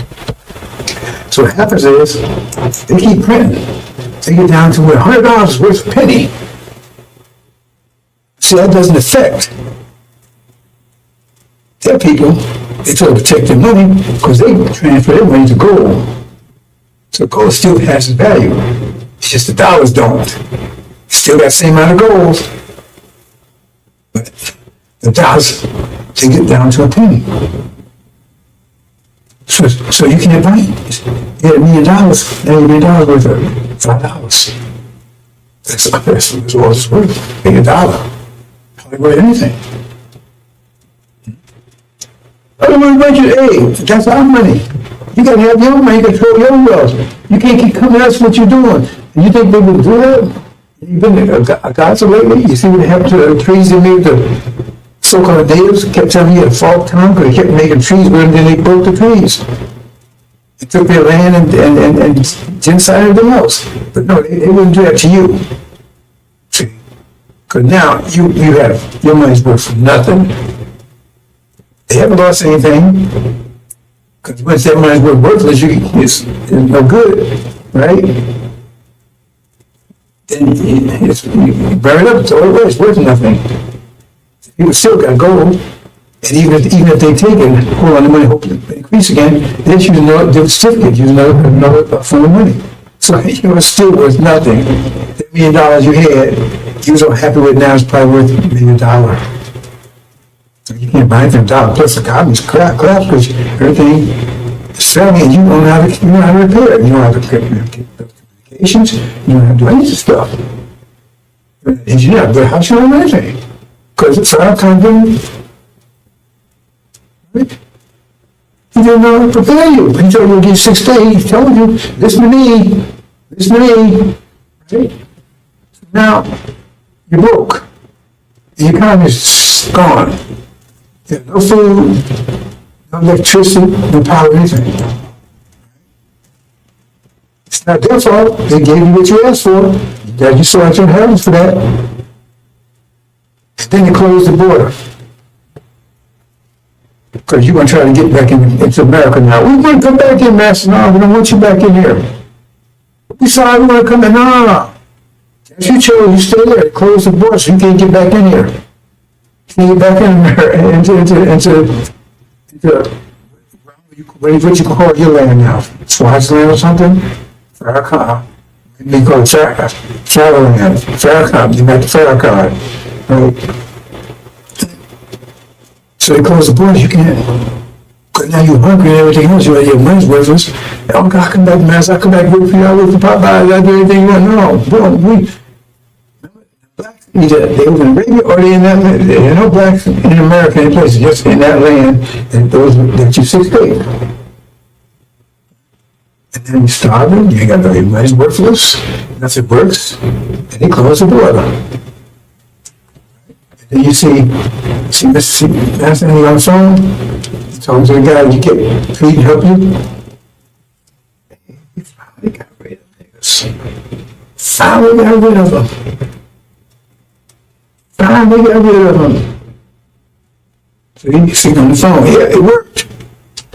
We saw them in Revelations, we saw them that said used car. They turned the miles back and everything else, and they bought it. They could have had a BMW, they could have had a Lamborghini, they sold it for BMW. Good, damn thing didn't work. Now, it's starving. Living in tents.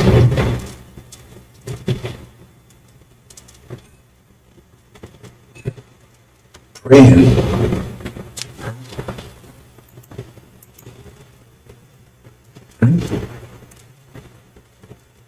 So what?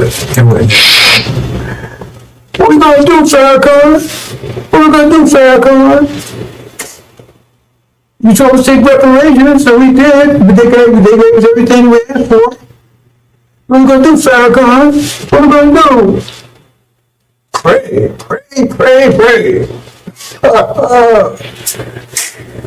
That's his answer. Pray.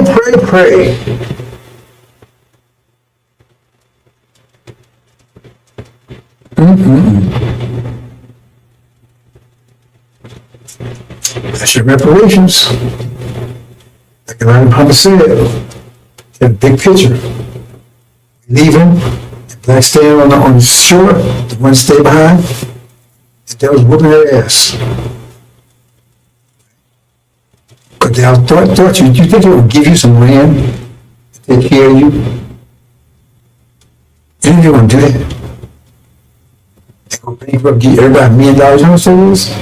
17 million, 17 million times, 17 million times a million is like $17 trillion, I think, something like that.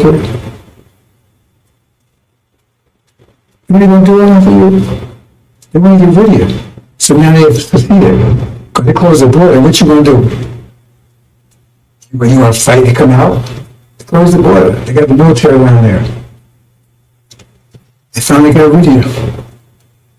No more black problem, no more Negro problem anymore. Who's out of here? And those groups that's here, they're gone. And I have to clean. And gave what they wanted. Or anything. Got honest contracts. I mean, on the contract with Jacob. He sold his birthright for a bowl of soup to Jacob. It was Esau's inheritance. He got out of it. Okay, Jacob, it's yours. You're the one. And that's the deal. Because he ain't your friend. America ain't your friend. Pray, pray, pray. That's the answer. This homeland you was promised, you never rejected it. So now you got what you asked for. So they gave you reparations today or tomorrow.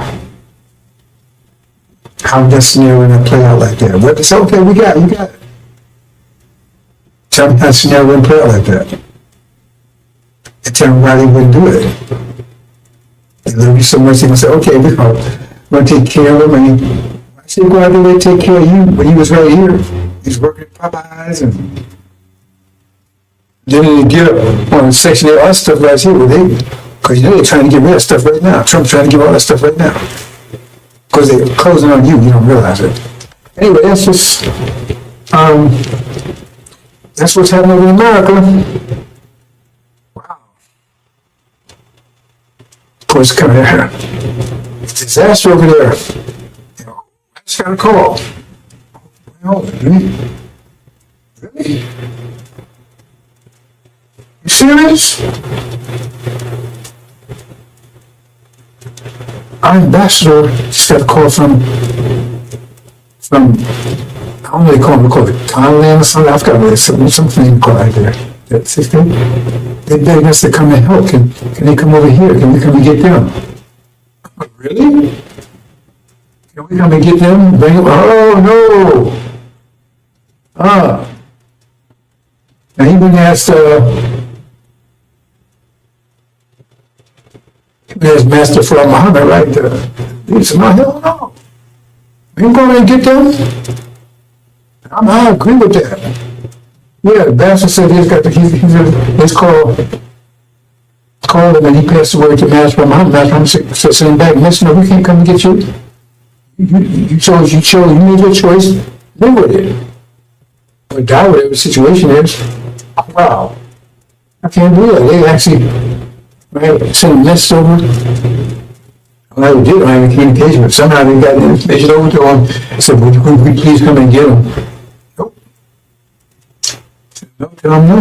And don't waste time communicating with us anymore. You got your land, you got your reparations, you got your money, you got Farrakhan as your leader. Yeah, tell them, talk to them, let them straighten out for you. You want to sell your idea, you have to sell them. So you want to get reparations? We told you. Right? Suleiman, right? He was the messenger to you, telling you, look, man, let's go home. You said no. You chose not to.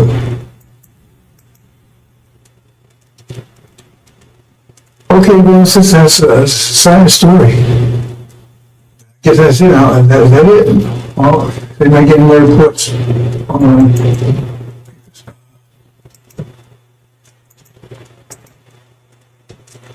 Okay, he says that was Master Farad Muhammad's final decision, and I think we closed communications off from there. So that's it, brothers and sisters. We got those rides. They came in. All that came in today. I mean, I came in fast. After a whole year, total collapse. They're begging it. Somebody help. We can't do it. They didn't ask to help you. We won't do it. Assalamu alaikum.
Update, brothers and sisters, got another late report in.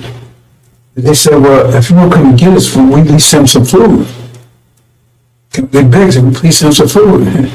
That's what I'm saying, I'm going to send him a damn thing, nothing, zero. He said, please just send some food. This guy that in. He says, can you come and get it? Please send some food. He says, no. He refused. That's a report. I just got the information from the ambassador. He said that he's ready to meet. He says, no. He said, please, just please send some food. He said, no. Go no way. You made your choice. Case closed. Just got that in, bro. It's just, that's not like him.